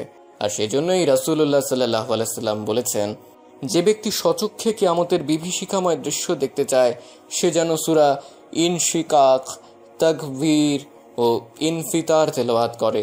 5। মহান আল্লাহ বলেন, যখন আকাশসমূহ ফেটে যাবে, যখন তারকাসমূহ বিক্ষিপ্ত হয়ে পড়বে, যখন সমুদ্রগুলি উদ্বেলিত হবে, যখন কবরসমূহকে খুলে দেওয়া হবে, যখন প্রত্যেক ব্যক্তি তার আগের ও পরের কৃতকর্ম জানতে পারবে। ইনফিতার 1 থেকে 5। যখন আসমান বিদীর্ণ হবে এবং নিজ প্রতিপালকের আদেশ পালন করবে, আর এটাই তার যথার্থ করণীয়। যখন পৃথিবীকে সম্প্রসারিত করা হবে এবং তার মধ্যে যা কিছু আছে সব বের করে দিয়ে শূন্য হয়ে যাবে, এভাবে সে আপন প্রতিপালকের আদেশ পালন করবে, আর এটাই তার যথার্থ করণীয়। ইনশিকাক 1 থেকে 5। উক্ত সূরাগুলির আয়াতে মহান আল্লাহ কিয়ামতের বিভীষিকাময় দৃশ্য তুলে ধরেছেন। কিয়ামতের মাঠের অবস্থা। কিয়ামতের মাঠের অবস্থা হবে অত্যন্ত জটিল ও কঠিন। কিয়ামতের মাঠে সবাইকে একত্রিত করা হবে। আনআম 22। সেদিন কোনো বান্দাকে ছেড়ে দেওয়া হবে না। কাহাব 47। কিয়ামতের মাঠের অবস্থা সম্পর্কে হাদিসে এসেছে, আয়েশা রাদিয়াল্লাহু আনহা হতে বর্ণিত, তিনি বলেন, আমি রাসূলুল্লাহ সাল্লাল্লাহু আলাইহি সাল্লামকে বলতে শুনেছি, কিয়ামতের দিন মানুষকে নগ্ন পদে, নগ্ন দেহে ও খাতনাবিহীন অবস্থায় সমবেত করা হবে। তখন আমি বললাম, হে আল্লাহ রাসূল সাল্লাল্লাহু আলাইহি সাল্লাম, নারী পুরুষ সকলকে এভাবে একত্রিত করা হলে তো একজন আর একজনের লজ্জাস্থানের দিকে দৃষ্টিপাত করবে। নবী করিম সাল্লাল্লাহু আলাইহি সাল্লাম বললেন, হে আয়েশা, সেই সময়টা এতই ভয়াবহ হবে যে কেউ কারো প্রতি দৃষ্টি দেওয়ার অবকাশই পাবে না। 6। অপর একটি হাদিসে এসেছে, আবু হুরায়রা রাদিয়াল্লাহু আনহু বলেন, রাসূলুল্লাহ সাল্লাল্লাহু আলাইহি সাল্লাম বলেছেন, কিয়ামতের দিন সমস্ত মানুষ ঘর্মাক্ত হয়ে পড়বে, এমনকি তাদের ঘাম জমিনের 70 গজ পর্যন্ত ছড়িয়ে যাবে। ঘাম তাদের লাগামে পরিণতি হবে, এমনকি ঘাম তাদের কান পর্যন্ত পৌঁছে যাবে। 7। কিয়ামতের দিন সূর্যকে মানুষের নিকটে নিয়ে আসা হবে। সূর্যের তাপে মানুষের গায়ের ঘাম মাটিতে ছড়িয়ে পড়বে, এমনকি যারা কাফির পাপী তারা ঘামে হাবুডুবু খাবে। 8। কিয়ামতের মাঠে জাহান্নামকে আনা হবে। কিয়ামতের মাঠে বিচারের দিনে বিশাল জাহান্নামকে ফেরেশতাগণ টেনে নিয়ে আসবেন। এই মর্মে হাদিসে এসেছে, আব্দুল্লাহ ইবনে মাসউদ রাদিয়াল্লাহু আনহু হতে বর্ণিত, তিনি বলেন, রাসূলুল্লাহ সাল্লাল্লাহু আলাইহি সাল্লাম বলেছেন, কিয়ামতের দিন জাহান্নামকে এমন অবস্থায় টেনে নিয়ে আসা হবে যে তার 70,000 লাগাম হবে এবং প্রতিটি লাগামের সাথে 70,000 ফেরেশতা থাকবে। তারা জাহান্নামকে টেনে হিঁচড়ে বিচারের মাঠে উপস্থিত করবেন। 9। প্রকৃতপক্ষে কিয়ামতের মাঠ হবে অত্যন্ত ভয়ানক ও কঠিন। কিয়ামতের মাঠে কাফেরদের অবস্থা। কাফেরদের জন্য কিয়ামতের মাঠ হবে অতীব কঠিন ও জটিল জায়গা। মহান আল্লাহ তাআলা কাফেরদের অবস্থা সম্পর্কে ইরশাদ করেন, নিশ্চয়ই যারা কাফের, যদি তাদের কাছে পৃথিবীর সমুদয় সম্পদ এবং তৎসহ আরও তদ্নুরূপ সম্পদ থাকে আর এগুলোর বিনিময় দিয়া কিয়ামতের শাস্তি থেকে পরিত্রাণ পেতে চায়, তবুও তাদের কাছ থেকে তা গ্রহণ করা হবে না। তাদের জন্য রয়েছে যন্ত্রণাদায়ক শাস্তি। মায়েদা 36। মহান আল্লাহ আরও বলেন, যেদিন কিয়ামত সংঘটিত হবে সেদিন অপরাধীরা হতাশ হয়ে যাবে, তাদের দেবতাগুলোর মধ্যে কেউ তাদের জন্য সুপারিশ করবে না এবং তারা তাদের দেবতাকে অস্বীকার করবে। রুম 12 থেকে 13। কিয়ামতের মাঠে কাফেরদের অবস্থা এতই কঠিন হবে যে তাদেরকে আল্লাহ পায়ের দ্বারা না হাঁটিয়ে মুখের মাধ্যমে হাঁটাবেন। হাদিসে এসেছে, আনাস ইবনু মালিক রাদিয়াল্লাহু আনহু হতে বর্ণিত, একদা জনৈক ব্যক্তি বলল, হে আল্লাহর রাসূল সাল্লাল্লাহু আলাইহি সাল্লাম, কিয়ামতের দিন কাফেরদেরকে কিভাবে মুখের মাধ্যমে হাঁটিয়ে একত্রিত করা হবে? নবী করিম সাল্লাল্লাহু আলাইহি সাল্লাম বললেন, যিনি দুনিয়াতে মানুষকে পায়ের মাধ্যমে চালাতে সক্ষম, তিনি কি কিয়ামতের দিন তাকে মুখের মাধ্যমে চালাতে সক্ষম হবেন না? কাতাদা বলেন, আমাদের রবের কসম, তিনি তা করতে সক্ষম। 10। কিয়ামতের মাঠে এ এক আশ্চর্য দৃশ্য যে কাফেররা মুখের মাধ্যমে চলাচল করবে। কিয়ামতের মাঠে মুমিনের অবস্থা, যারা মুমিন তারা সব জায়গায় নাজাত পাবে, এমনকি কিয়ামতের মাঠেও তাদের নাজাতের ব্যবস্থা করা হবে। আর যে সকল মুমিন কিয়ামতের মাঠে নাজাত পাবে তাদের সম্পর্কে হাদিসে এসেছে, আবু হুরায়রা রাদিয়াল্লাহু আনহু হতে বর্ণিত, তিনি বলেন রাসূলুল্লাহ সাল্লাল্লাহু আলাইহি সাল্লাম বলেছেন, 7 শ্রেণীর লোককে আল্লাহ তার আরশের ছায়াতলে আশ্রয় দিবেন, সেদিন তার ছায়া ছাড়া আর কোনো ছায়া থাকবে না। 1. ন্যায়পরায়ণ শাসক। 2. সেই যুবক যে আল্লাহ ইবাদতে বড় হয়েছে। 3. ওই ব্যক্তি যার অন্তর সর্বদা মসজিদের সাথে ঝুলন্ত থাকে, সেখান থেকে বের হয়ে আসার পর তথায় ফিরে না যাওয়া পর্যন্ত। 4. এমন 2 ব্যক্তি যারা আল্লাহ ওয়াস্তে পরস্পরকে ভালোবাসে, আল্লাহ ওয়াস্তে মিলিত হয় এবং তার জন্যই পৃথক হয়ে যায়। 5. এমন ব্যক্তি যে নির্জনে আল্লাহকে স্মরণ করে আর তার 2 চোখ দিয়ে অশ্রু গড়িয়ে পড়ে। 6. এমন ব্যক্তি যাকে কোনো সম্ভ্রান্ত সুন্দরী নারী ব্যভিচারের জন্য আহ্বান করে আর সে বলে আমি আল্লাহকে ভয় করি। এবং 7. সে ব্যক্তি যে গোপনে দান করে, এমনকি তার বাম হাত জানতে পারে না তার ডান হাত কি দান করে। 11. এই হাদিস দ্বারা প্রতীয়মান হয় যে কিয়ামতের মাঠে যখন কোনো ছায়া থাকবে না, তখন আল্লাহ তাআলা 7 শ্রেণীর মুমিন লোককে বিশেষ ছায়া দান করবেন। এক কথায় কিয়ামতের মাঠ হবে কঠিন ও ভয়াবহ, আর এই কঠিন ও ভয়াবহ অবস্থা থেকে নাজাত পাবে একমাত্র আল্লাহ ভীরু মুমিন বান্দাগণ। পরিশেষে বলা যায় যে আমরা যদি সকল মতবাদ ও তরিকা ছেড়ে পবিত্র কোরআন ও সহিহ হাদিসের আলোকে নিজেদের সার্বিক জীবন গঠন করি, তাহলে কিয়ামতের মাঠের ভয়াবহতা ও কঠিন আযাব থেকে পরিত্রাণ পেয়ে আল্লাহ আরশের নিচে স্থান পাবো ইনশাআল্লাহ। অন্যথা কিয়ামতের সেই কঠিন আযাব থেকে মুক্তি পাবো না। অতএব আসুন পবিত্র কোরআন ও সহিহ হাদিসের আলোকে জীবন গঠন করে কিয়ামতের ভয়াবহ আযাব থেকে পরিত্রাণ লাভ করি। আল্লাহ আমাদেরকে তৌফিক দান করুন, আমিন। পোস্টটি পড়ে তাহার নিজের ভেতরে অসম্ভব আকারের একটা ভয় অনুভব করলো, কিন্তু প্রকাশ করতে পারল না। তখন আরেকটি পোস্ট দেখতে পেল, সেটি ছিল এরকম: গরিব ও দুর্বল শ্রেণী সমাজে অবনত, মর্যাদায় উন্নত। পার্থিব দৃষ্টিকোণে সহায় সম্পদ মর্যাদার কারণ হলেও আখিরাতের বিচারে তা মর্যাদার বিষয় নয়। জান্নাত পিয়াসী মুমিন তাই দুনিয়া পূজারী হতে পারে না, পার্থিব মহিষে মুখাচ্ছন্ন হয় না। কেননা মহান আল্লাহ মানুষকে দুনিয়ার প্রতারণা থেকে বেঁচে থাকার নির্দেশ দিয়েছেন। আল্লাহ বলেন, হে মানব জাতি, নিশ্চয়ই আল্লাহর ওয়াদা সত্য, অতএব পার্থিব জীবন যেন তোমাদেরকে ধোকায় না ফেলে, আর সেই প্রতারক শয়তান যেন তোমাদেরকে আল্লাহ সম্পর্কে প্রতারিত না করে। ফাতির 35/5। সম্মান বা মর্যাদার একমাত্র মানদণ্ড হচ্ছে তাকওয়া। হুজুরাত 49/13। বিদায় হজের ঐতিহাসিক ভাষণে সমবেত সাহাবীদের উদ্দেশ্যে রাসূল সাল্লাল্লাহু আলাইহি সাল্লাম বলেন, হে লোক সকল, জেনে রেখো নিশ্চয়ই তোমাদের রব আল্লাহ এক এবং তোমাদের পিতা আদম এক। অতএব কোনো অনারবী ব্যক্তির উপরে আরবী ব্যক্তির প্রাধান্য নেই। অনুরূপভাবে কোনো আরবী ব্যক্তির উপরেও অনারবী ব্যক্তির, কালো বর্ণের উপরে লাল বর্ণের ও লাল বর্ণের উপরে কালো বর্ণের লোকের কোনোই প্রাধান্য নেই, কেবল মাত্র তাকওয়া বা পরহেজগারিতা ব্যতীত। 1. সাহল বিন সাদ রাদিয়াল্লাহু আনহু হতে বর্ণিত, তিনি বলেন, একদা জনৈক ব্যক্তি রাসূলুল্লাহ সাল্লাল্লাহু আলাইহি সাল্লামের পাশ দিয়ে যাচ্ছিলেন। তখন তিনি তার নিকটে উপবিষ্ট ব্যক্তিকে জিজ্ঞেস করলেন, এই যে লোকটি চলে গেল তার সম্পর্কে তোমার ধারণা কি? সে বলল, তিনি তো সম্ভ্রান্ত লোকদের একজন। আল্লাহর কসম, তিনি এমন যোগ্যতা সম্পন্ন ব্যক্তি, যদি কোনো তিনি নারীকে বিবাহের প্রস্তাব দেন তার সাথে বিবাহ দেওয়া হবে, আর যদি কারো সম্পর্কে সুপারিশ করেন তখন তার সুপারিশ গ্রহণ করা হবে। রাসূলুল্লাহ সাল্লাল্লাহু আলাইহি ওয়াসাল্লাম তখন কিছু সময় চুপ থাকলেন। অতঃপর আরেকজন ব্যক্তি তার পাশ দিয়ে চলে গেল। তিনি জিজ্ঞেস করলেন, এই ব্যক্তি সম্পর্কে তোমার অভিমত কি? সে বলল, এই ব্যক্তি তো গরিব মুসলমানদের একজন। সে এমন ব্যক্তি যে বিবাহের প্রস্তাব দিলে তা গ্রহণযোগ্য হবে না, কারোর জন্য সুপারিশ করলেও তা কবুল করা হবে না, এমনকি সে কোনো কথা বললেও তা শ্রবণ করা হবে না।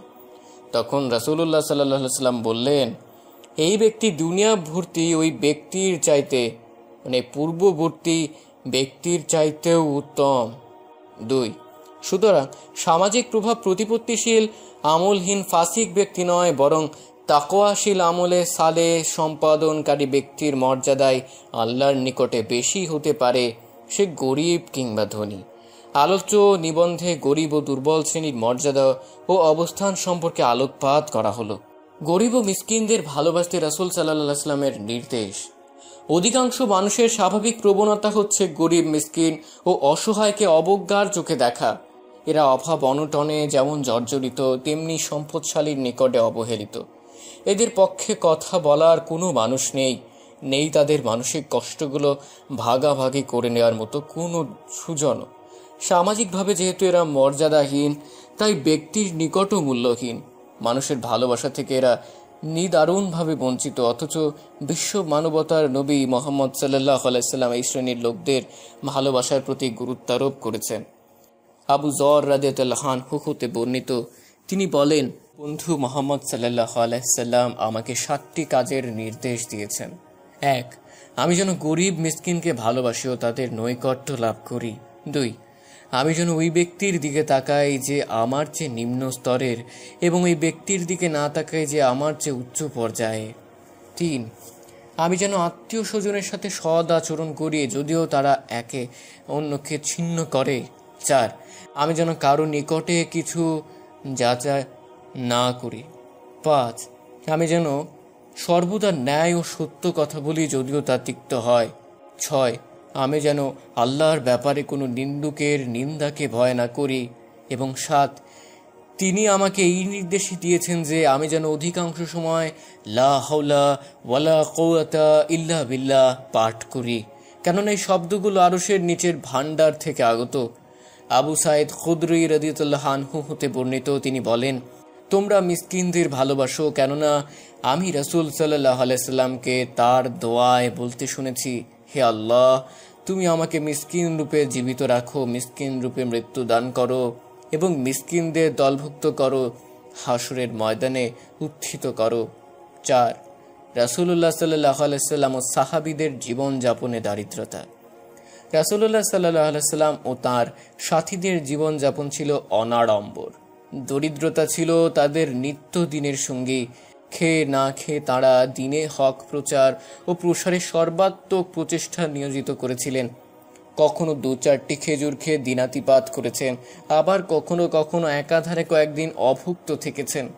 এরপরও মহান আল্লাহর উপর তাদের আস্থা ছিল অবিচল, সবর ও কৃতজ্ঞতা ছিল প্রবল, কেননা তারা আখিরাতের চিরস্থায়ী জীবনকে হৃদয় চক্ষু দিয়ে দেখেছিলেন।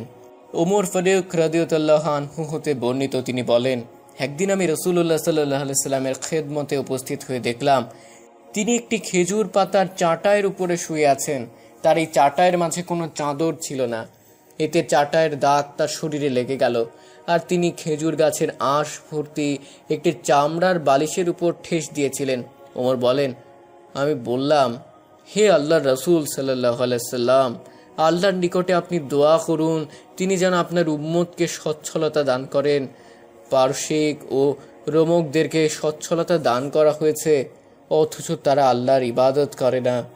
তখন রাসূলুল্লাহ সাল্লাল্লাহু আলাইহি সাল্লাম বললেন, হে খাত্তাবের পুত্র, তুমি কি এখনো এই ধারণায় আছো? তারা তো এমন সম্প্রদায় যাদেরকে পার্থিব জীবনেই নেমত সমূহ আগাম দেওয়া হয়েছে।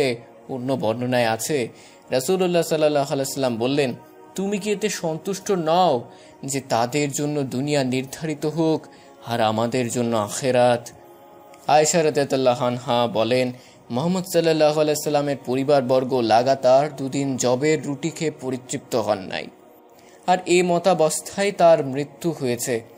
আবু হুরায়রা রাদিয়াল্লাহু আনহু একদা এমন এক সম্প্রদায়ের পাশ দিয়ে যাচ্ছিলেন যাদের সামনে বকরি ভুনা পেশ করা হয়েছিল, যা খাওয়ার জন্য আবু হুরায়রা রাদিয়াল্লাহু আনহুকে আমন্ত্রণ জানানো হলো। কিন্তু তিনি তা খেতে অস্বীকার করে বললেন, রাসূলুল্লাহ সাল্লাল্লাহু আলাইহি সাল্লাম পৃথিবী থেকে বিদায় নিয়েছেন, অথচ জবের রুটি দ্বারাও পরিতৃপ্ত হতে পারেননি। রাসূলুল্লাহ সাল্লাল্লাহু আলাইহি সাল্লামের দীর্ঘ 10 বছরের খাদেম আনাস রাদিয়াল্লাহু আনহু বলেন, রাসূলুল্লাহ সাল্লাল্লাহু আলাইহি সাল্লামের পরিবারের নিকট কোনো সন্ধ্যাকালেই 1 ছাগম বা 1 ছা অন্য কোনো খাদ্যদানা অবশিষ্ট থাকতো না, অথচ তার 9 জন স্ত্রী ছিল। এত ব্যতীত ক্ষুধার তীব্রতায় সাহাবীদের পেটে পাথর বাঁধার দৃষ্টান্ত হাদিসে বিধৃত হয়েছে। আবু হুরায়রা রাদিয়াল্লাহু আনহু বললেন, আল্লাহর কসম, তিনি ব্যতীত কোনো মাবুদ নেই। আমি ক্ষুধার তাড়নায় উপুর হয়ে পড়ে থাকতাম, আবার কখনো পেটে পাথর বেঁধে রাখতাম। একদিন আমি ক্ষুধার যন্ত্রণায় রাসূলুল্লাহ সাল্লাল্লাহু আলাইহি সাল্লাম ও সাহাবীদের রাস্তায় বসে থাকলাম। আবু বকর রাদিয়াল্লাহু আনহু পাশ দিয়ে গেলেন। আমি তাকে পবিত্র কোরআনের একটি আয়াত সম্পর্কে জিজ্ঞেস করলাম এই উদ্দেশ্যে যে তিনি আমাকে তৃপ্তি সহকারে খাওয়াবেন, কিন্তু তিনি কিছু না করে চলে গেলেন। অতঃপর ওমর রাদিয়াল্লাহু আনহু অতিক্রম করলেন, তাকেও একইভাবে প্রশ্ন করলাম, তিনিও কোনো কিছু না করে চলে গেলেন। অতঃপর আবুল কাসেম সাল্লাল্লাহু আলাইহি সাল্লাম যাচ্ছিলেন, তিনি আমাকে দেখে মুচকি হাসলেন। আমার বনু চেহারার অবস্থা তিনি বুঝতে পারলেন। তিনি বললেন, হে আবু হুরায়রা, আমার সঙ্গে চলো। এই বলে তিনি চললেন, আমিও তার সাথে চললাম। তিনি ঘরে প্রবেশের অনুমতি চাইলেন এবং আমাকেও অনুমতি দিলেন। ঘরে প্রবেশ করে তিনি একটি পেয়ালায় কিছু দুধ পেলেন। জিজ্ঞেস করলেন, এই দুধ কোথা থেকে এলো? তারা গৃহবাসী বলল, অমুকের পক্ষ থেকে হাদিয়া স্বরূপ দেওয়া হয়েছে। অতঃপর রাসূলুল্লাহ সাল্লাল্লাহু আলাইহি ওয়াসাল্লাম বললেন, হে আবু হুরায়রা, আহলে সুফফার নিকট যাও এবং তাদেরকে ডেকে নিয়ে আসো। রাবি বলেন, সুফফাবাসীরা ছিল ইসলামের মেহমান। তাদের কোনো পরিবার সম্পদ ও কারো উপর ভরসা করার মতো কেউ ছিল না। যখন রাসূলুল্লাহ সাল্লাল্লাহু আলাইহি ওয়াসাল্লামের কাছে কোনো সাদাকা আসতো, তখন তিনি তা তাদের কাছে পাঠিয়ে দিতেন, এ থেকে কিছুই গ্রহণ করতেন না। আর যখন কোনো হাদিয়া আসতো, তখন তার কিছু অংশ তাদেরকে দিতেন ও কিছু অংশ নিজের জন্য রাখতেন। এর মধ্যে তাদেরকে শরিক করতেন। আবু হুরায়রা বলেন, এই আদেশ শুনে আমি নিরাশ হয়ে গেলাম। মনে মনে ভাবলাম যে এ সামান্য দুধ দিয়ে সুফফাবাসীদের কি হবে? এই সামান্য দুধ তো আমার জন্যই যথেষ্ট হতো। এটা পান করে আমার শরীরে শক্তি ফিরে আসতো। যখন তারা এসে গেল, তখন তিনি আমাকে আদেশ দিলেন আমি যেন তা তাদেরকে দেই। এতে আমার আর কোনো আশাই থাকলো না যে আমি এই দুধ থেকে কিছু পাবো। কিন্তু আল্লাহ তার রসুল সাল্লাল্লাহু আলাইহি ওয়াসাল্লামের নির্দেশ না মেনে কোনো উপায় নেই। তাই তাদের কাছে গিয়ে তাদেরকে ডেকে আনলাম। তারা এসে ভেতরে প্রবেশের অনুমতি চাইলে তিনি তাদেরকে অনুমতি দিলেন। ঘরে প্রবেশ করে তারা বসলেন। রাসূলুল্লাহ সাল্লাল্লাহু আলাইহি ওয়াসাল্লাম বললেন, হে আবু হুরায়রা। আমি বললাম, আমি হাজির হে আল্লাহ রসুল সাল্লাল্লাহু আলাইহি ওয়াসাল্লাম। তিনি বললেন, পেয়ালাটি নাও এবং তাদের মধ্যে পরিবেশন করো। আমি পেয়ালাটি নিয়ে তাদের একজনকে দিলাম। তিনি তৃপ্তি সহকারে পান করে পেয়ালাটি আমার নিকট ফিরিয়ে দিলেন। অতঃপর আর একজনকে পেয়ালাটি দিলাম, তিনিও তৃপ্তি সহকারে পান করে আমাকে ফিরিয়ে দিলেন। এভাবে দিতে দিতে আমি রাসূলুল্লাহ সাল্লাল্লাহু আলাইহি ওয়াসাল্লাম পর্যন্ত পৌঁছে গেলাম। তারা সবাই তৃপ্তি সহকারে পান করলেন। অতঃপর রাসূলুল্লাহ সাল্লাল্লাহু আলাইহি ওয়াসাল্লাম পেয়ালাটি নিজ হাতে নিয়ে আমার দিকে তাকিয়ে মৃদু হাসলেন এবং বললেন, হে আবু হুরায়রা, এখনো তো তুমি আর আমি আছি। আমি বললাম, আপনি ঠিক বলেছেন হে আল্লাহ রাসূল সাল্লাল্লাহু আলাইহি ওয়াসাল্লাম। তিনি বললেন, তুমি বসো এবং পান করো। তখন আমি বসে পান করলাম। তিনি বললেন, আরও পান করো। আমি আরও পান করলাম। তিনি আমাকে পান করার নির্দেশ দিতেই থাকলেন। এমনকি আমি বললাম যে আর না, ওই সত্তার কসম যিনি আপনাকে ৭০ দিন সহ পাঠিয়েছেন, আমার পেটে আর জায়গা নেই। তিনি বললেন, তাহলে আমাকে দাও। আমি পেয়ালাটি তাকে দিলাম। তিনি আল্লাহর প্রশংসা করলেন ও বিসমিল্লাহ বলে বাকি দুধটুকু পান করলেন। আয়েশা রাদিয়াল্লাহু আনহা বলেন, মুহাম্মদ সাল্লাল্লাহু আলাইহি সাল্লামের পরিবারবর্গ একদিনে দুবেলা খানা খেয়ে একবেলা শুধু খুরমা খেয়ে কাটিয়ে দিতেন। তিনি আরও বলেন, আমাদের উপর দিয়ে মাস কেটে যেত, অথচ আমরা এর মধ্যে ঘরে রান্নার আগুন জ্বালাতাম না। আমরা কেবল খুরমা খেজুরের উপর চলতাম। তবে যত সামান্য গোশত আমাদের নিকট আসত।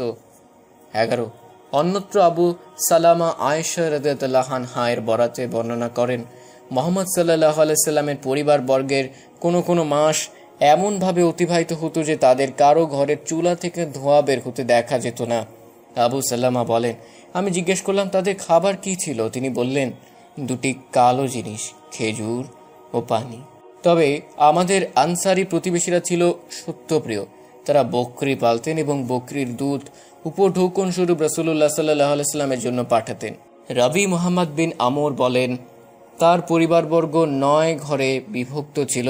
ইবনে আব্বাস রাদিয়াল্লাহু আনহু হতে বর্ণিত, তিনি বলেন, রাসূলুল্লাহ সাল্লাল্লাহু আলাইহি ওয়াসাল্লামের পরিবার পরিজন একাধারে কয়েক রাত ক্ষুধার্ত অবস্থায় কাটিয়ে দিতেন। তার পরিবারে রাতের খাবার জুটত না, আর অধিকাংশ সময় জবের রুটি ছিল তাদের খাদ্য। রাসূলুল্লাহ সাল্লাল্লাহু আলাইহি ওয়াসাল্লামের বিছানা সম্পর্কে আয়েশা রাদিয়াল্লাহু আনহা বলেন, রাসূলুল্লাহ সাল্লাল্লাহু আলাইহি সাল্লামের বিছানা ছিল চামড়ার তৈরি এবং তার ভিতরে ছিল খেজুরের ছাল। আবু ওয়াইল রহমতুল্লাহি আলাইহি হতে বর্ণিত, তিনি বলেন, একবার আমরা খাব্বাব রাদিয়াল্লাহু আনহু এর শুশ্রূষায় গেলাম। খাব্বাব তখন বললেন, আমরা আল্লাহর সন্তুষ্টি লাভের জন্য রাসূল সাল্লাল্লাহু আলাইহি সাল্লামের সাথে হিজরত করেছি। এর কর্মফল আল্লাহর নিকটেই প্রাপ্য। আমাদের মধ্যে অনেকেই এই কর্মফল দুনিয়াতে লাভ করার আগেই ইন্তিকাল করেছেন। তন্মধ্যে মুসআব বিন উমাইর রাদিয়াল্লাহু আনহু অন্যতম, যিনি ওহুদের যুদ্ধে শহীদ হন। তিনি শুধুমাত্র একখানা কাপড় পরে যেতেন। আমরা কাপড়ের জন্য এটা দিয়ে তার মাথা ঢাকলে পা বের হয়ে যেত এবং পা ঢাকলে মাথা বের হয়ে যেত।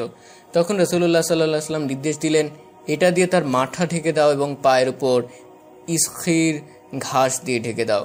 অথচ এখন আমাদের মধ্যে এমন আছে যাদের ফল পেকেছে এবং তারা তা সংগ্রহ করছে। সাদ বিন আবি ওয়াক্কাস রাদিয়াল্লাহু আনহু বলেন, আমি প্রথম আরব যে আল্লাহর পথে তীর নিক্ষেপ করেছি। যুদ্ধের সময় আমাদের অবস্থা এমন ছিল যে দুবলা পাতা ও ঝাউ গাছ ব্যতীত খাবারের কিছুই ছিল না, এমনকি আমাদের মল বকরির মলের মতো হয়ে গিয়েছিল। মুহাম্মদ বিন সিরিন বলেন, একদা আমরা আবু হুরায়রা রাদিয়াল্লাহু আনহু এর নিকট উপস্থিত হলাম। সে সময় তার পরিধানে ছিল গোলাপি রঙের দুটি কাতান কাপড়। তিনি একটি কাপড় দিয়ে নাক পরিষ্কার করতে করতে বললেন, বেশ বেশ, আবু হুরায়রা আজ কাতান কাপড় দিয়ে নাক পরিষ্কার করছে। অথচ আমার অবস্থা এরূপ ছিল যে আমি ক্ষুধার তাড়নায় কাতর হয়ে রাসূলুল্লাহ সাল্লাল্লাহু আলাইহি ওয়াসাল্লামের মিম্বর ও আয়েশা রাদিয়াল্লাহু আনহার কামরার মাঝখানে পড়ে থাকতাম। এ পথে কেউ এসে আমার ঘাড়ের উপর পা রাখত এবং ধারণা করত যে আমি পাগল হয়ে গেছি। অথচ আমার মধ্যে কোনো পাগলামি ছিল না, বরং ক্ষুধার যন্ত্রণায় আমার এরূপ অবস্থা হতো। ফাজলা বিন উবায়েদ রাদিয়াল্লাহু আনহু হতে বর্ণিত, তিনি বলেন, রাসূলুল্লাহ সাল্লাল্লাহু আলাইহি ওয়াসাল্লাম যখন লোকদের নিয়ে সালাত আদায় করতেন, তখন কিছু লোক অসহনীয় ক্ষুধার জ্বালায় সালাতে দাঁড়ানো অবস্থা থেকে পড়ে যেত। তারা ছিল সুফফার সদস্য। তাদের অবস্থা দেখে বেদুইনরা বলতো, এরা পাগল নাকি? রাসূলুল্লাহ সাল্লাল্লাহু আলাইহি ওয়াসাল্লাম সালাত শেষে তাদের দিকে মুখ ফিরিয়ে বলতেন, আল্লাহর কাছে তোমাদের যে কি মর্যাদা তা যদি তোমরা জানতে, তাহলে তোমরা আরও ক্ষুধার্ত, আরও অভাব অনটনে থাকতে পছন্দ করতে। নুমান বিন বশির রাদিয়াল্লাহু আনহু বলেন, তোমরা তো এখন ইচ্ছে মতো পানাহার করতে পারছো, অথচ আমি তোমাদের নবী সাল্লাল্লাহু আলাইহি সাল্লামকে দেখেছি যে তিনি এই শুকনো খেজুরও পেতেন না, যা দ্বারা তার পেট ভরতে পারেন। গরিব ও দুর্বলদের মর্যাদা। 1, গরিব ও দুর্বলদের কারণে রিজিক প্রদান করা হয়। আল্লাহ ভীরু গরিব ও দুর্বল শ্রেণীর লোকেরা সামাজিকভাবে হেয় হলেও মহান আল্লাহর নিকটে মর্যাদাশীল। এই শ্রেণীর কারণে আল্লাহ তাআলা তাঁর বান্দাদের রিজিক দিয়ে থাকেন। সাদ রাদিয়াল্লাহু আনহু নিজেকে নিম্ন শ্রেণীর লোকদের চাইতে অধিক মর্যাদাশীল মনে করলে রাসূল সাল্লাল্লাহু আলাইহি ওয়াসাল্লাম বললেন, তোমাদের দুর্বল লোকদের দোয়ায় তোমাদেরকে সাহায্য করা হয় ও রিজিক দেওয়া হয়। রাসূল সাল্লাল্লাহু আলাইহি ওয়াসাল্লাম আরও বলেছেন, তোমরা দুর্বলদের মাঝে আমাকে অন্বেষণ করো, কেননা দুর্বলদের দোয়ার কারণেই তোমাদেরকে রিজিক প্রদান করা হয় এবং সাহায্য করা হয়। তাছাড়া দুর্বলদের দোয়া ও শপথ মহান আল্লাহর দরবারে কবুল হয়। রাসূল সাল্লাল্লাহু আলাইহি ওয়াসাল্লাম বলেছেন, এমন অনেক লোক আছে যাদের মাথার চুল এলোমেলো, এরা মানুষের দুয়ার হতে বিতাড়িত। তবে সে যদি আল্লাহর নামে শপথ করে তবে আল্লাহ তার শপথ পূরণ করেন। এর মধ্যে আসরের আজান দিতে শুরু করলো মুয়াজ্জিন। তাহা ফোন রেখে আজানের উত্তর দেওয়া শুরু করলো। সালাম বিনিময়ের পরে প্রশ্ন করলো, ভাই আব্দুল্লাহ, আমি আলিফ, চিনতে পারছিস? অবশ্যই, এই দিনটার অপেক্ষায় ছিলাম পুরো 1 বছর, আর এখন চিনতে ভুল হয় কি করে? মানে এই দিনটার অপেক্ষা ছিলি মানে কি? কি বলতে চাচ্ছিস তুই? আহা, ওসব বাদ দে, এটা বল, মান সম্মানের গুড়িও আছে কি এখন তোর আর তোর বোনের? নাকি পুলিশের ডান্ডা খেয়ে ঠান্ডা হয়ে আমার খোঁজ পেলি? বোকার মতো শুনছে, ওর কথাগুলো কোনো মানেই বুঝতে পারলো না। ওদিকে আব্দুল্লাহ অট্টহাসিতে আপ্লুত প্রায়। কি বলছিস এসব পুলিশ? আমার বোন, আমাদের মান সম্মান কিছুই বুঝতে পারছি না, একটু পরিষ্কার করে বল। ও, বুঝতে পারছিস না? আচ্ছা, তোর শেষ ইচ্ছাটা পূরণ করি তাহলে। শোন, 1 বছর আগে কি হয়েছিল? 1 বছর আগে মনে আছে, তোর বোন মিম সদর গার্লসে পড়তো, আর আমরা প্রায় কিছু বন্ধুরা স্কুলের সামনে আড্ডা দিতাম। একদিন দেখলাম তুই আর সাথে কোন খালাম্মাকে নিয়ে ঝালমুড়ির দোকানে যাচ্ছি। সেদিন ওদের বললাম, দেখ ভাই, আমাদের হুজুরের আবার মেয়ে রোগে ধরছে, কিন্তু খালাম্মার সাথে ভালোই মানায় না। খালাম্মার বয়সের সাথে ওর যায় না। 2 দিন পরে শুনবো আলিফ ডেট এক্সপায়ার বউ নিয়ে সংসার করায় শেষ হয়েছে। একথা বলার পরে আমার গালে একটা থাপ্পড় পড়লো। কিন্তু কেন? কিসের জন্য বুঝতে পারলাম না, তবে প্রায় 20 সেকেন্ড গাল এবং কানের গোড়া তব্দ দিয়েছিল। ততক্ষণে দেখলাম এটা চাওয়ালা মামা, তাই রাগের মাথায় লোকটাকে ধাক্কা দিয়ে বললাম, সাহস কত বড় তোর, চাওয়ালা হয়ে আমার গায়ে হাত তুলিস? তিনি বলল, বাবা তোমার কথা শুনে এতটাই রাগ হয়েছে যে বলা বাহুল্য। আসলে বাবা, ওরা তোমাদের মতো অজ্ঞ নয়, ওরা দুজন ভাই বোন। ভাই বোনের উদ্দেশ্যে এত নোংরা কথা বললে যে নিজেকে ঠিক রাখতে পারিনি, যা ঠিক মনে হয়েছে তাই করেছি, আলহামদুলিল্লাহ। এরপর আমি তো ওরে একটা চরম শিক্ষা দেওয়ার জন্য নিজের প্যান্ট থেকে বেল্টটা করলাম, কিন্তু বন্ধুরা টেনে নিয়ে আসলো দূরে। কিন্তু তোদের জন্য ভরা মাঠে অপমানিত হয়েছে, সবাই আমাকে দেখে হেসেছে। একজন সামান্য চাওয়ালা আমার গায়ে হাত দিয়েছিল শুধুমাত্র তুই আর তোর বোনের জন্য। তারপর নিজেকে শান্ত করে ভাবলাম, তোরা আমাদের থেকে বড়লোক সমাজের ভালো নাম ডাকও আছে, তাই কৌশলে ফাঁসি দেওয়াটাই বেছে নিলাম। ভাবলাম তোর বোনের মাধ্যমে এই শিক্ষাটা দেব। তারপর তোদের যাবতীয় তথ্য হাসিল করলাম ওই দিনই। পরের দিন থেকে শুরু করলাম তোর বোনের পিছু পিছু হাঁটা। কিছুদিন পরে যখন মিম বুঝতে পারলাম আমি ওর উপর নজর রাখছি, তাই বেশ কয়েকবার বলেছিলাম তাকে ভালো লাগে, ভালোবাসি, তাকে বিয়ে করতে চাই, এরকম অনেক কিছু। কিন্তু সে আমার সাথে কোনো কথা বলতো না, এমনকি আমার দিকে তাকাতেও না। ভাবলাম ও হয়তো বোবা, কারণ কখনো কারোর সাথে কথা বলতে শুনিনি, তবে অন্যদের বলতে দেখতাম। একদিন সবাইকে বলে তাকে পটানোর জন্য ভরা মাঠের পাশে তার সামনে হাঁটু গেড়ে বসে পড়লাম, কারণ এতে সব মেয়েরা খুশি হয়। তারপরে মিম বলে উঠলো, আপনি এভাবে হন্যে হয়ে আমার পিছনে না ঘুরে সময়টুকু রবের নিকট ব্যয় করুন, উপকার হবে। আমার পেছনে ঘুরে শুধু অপকারী হবে, এর পরিণাম জাহান্নাম। আর শুনুন, এভাবে উত্ত্যক্ত করলে আমি আপনার নামে স্রষ্টার কাছে বিচার দিতে বাধ্য হব। হিমু না হয়ে সাজিদ হন, জীবন পাল্টে যাবে, দুনিয়া বদলে যাবে। ফিরে আসুন রবের নিকট, যিনি সর্বদা আপনার অপেক্ষমান হয়ে আছেন। এসব জ্ঞান দিয়ে চলে গেল। তবে আমি কম কিসে পরের দিন আবার পথ আটকে মিথ্যে ভালোবাসার প্রস্তাব দিলাম। তারপর রাগান্বিত কণ্ঠে আমায় বলল, আপনার কি মরণের ভয় নাই? আল্লাহুম্মা গফিরলি। শুনুন, স্বামী স্ত্রী ব্যতীত সকল প্রকার প্রেম হারাম, হারাম, হারাম। বিবাহের উদ্দেশ্যে প্রেম করা, ফোনে কথা বলা, চ্যাটিং করা, সকল প্রকার বিবাহ পূর্ব অবৈধ কাজ যারা করে তারা নিঃসন্দেহে জাহান্নামী। দেখুন, নেক্সট সুরতে শয়তানের ধোঁকা এভাবে হয়। ছেলে বলে, আমার গার্লফ্রেন্ড নামাজ পড়ে, বোরখা পরে, হিজাব পরে, আমাকে অনেক ইসলামী উপদেশও দেয়। আমি ছাড়া পরপুরুষের দিকে কথা বলা তো দূরের কথা, তাকেও দেখে না, মাশাল্লাহ। আবার মেয়ে বলে, আমার বয়ফ্রেন্ড 5 ওয়াক্ত নামাজ পড়ে, খুব ভালো একটা ছেলে, জীবনে কোনো মেয়ের সাথেই তার সম্পর্ক ছিল না, হাত ধরা তো বহু দূরের ব্যাপার, আলহামদুলিল্লাহ, আমি অনেক হ্যাপি। শয়তান বাদ পড়বে কেন? সে বলে, দুইজনই আমার বেস্ট ফ্রেন্ড, দুইজনকে আমি জিনায় লিপ্ত রেখেছি, নাউজুবিল্লাহ। রাসূলুল্লাহ সাল্লাল্লাহু আলাইহি সাল্লাম বলেছেন, চোখের জিনা হলো তাকানো, মুখের জিনা হলো বলা, কুপ্রবৃত্তি কামনা ও খায়েশ তৈরি করে এবং জিনায় লিপ্ত হয়ে তা সত্য মিথ্যা প্রমাণ করে।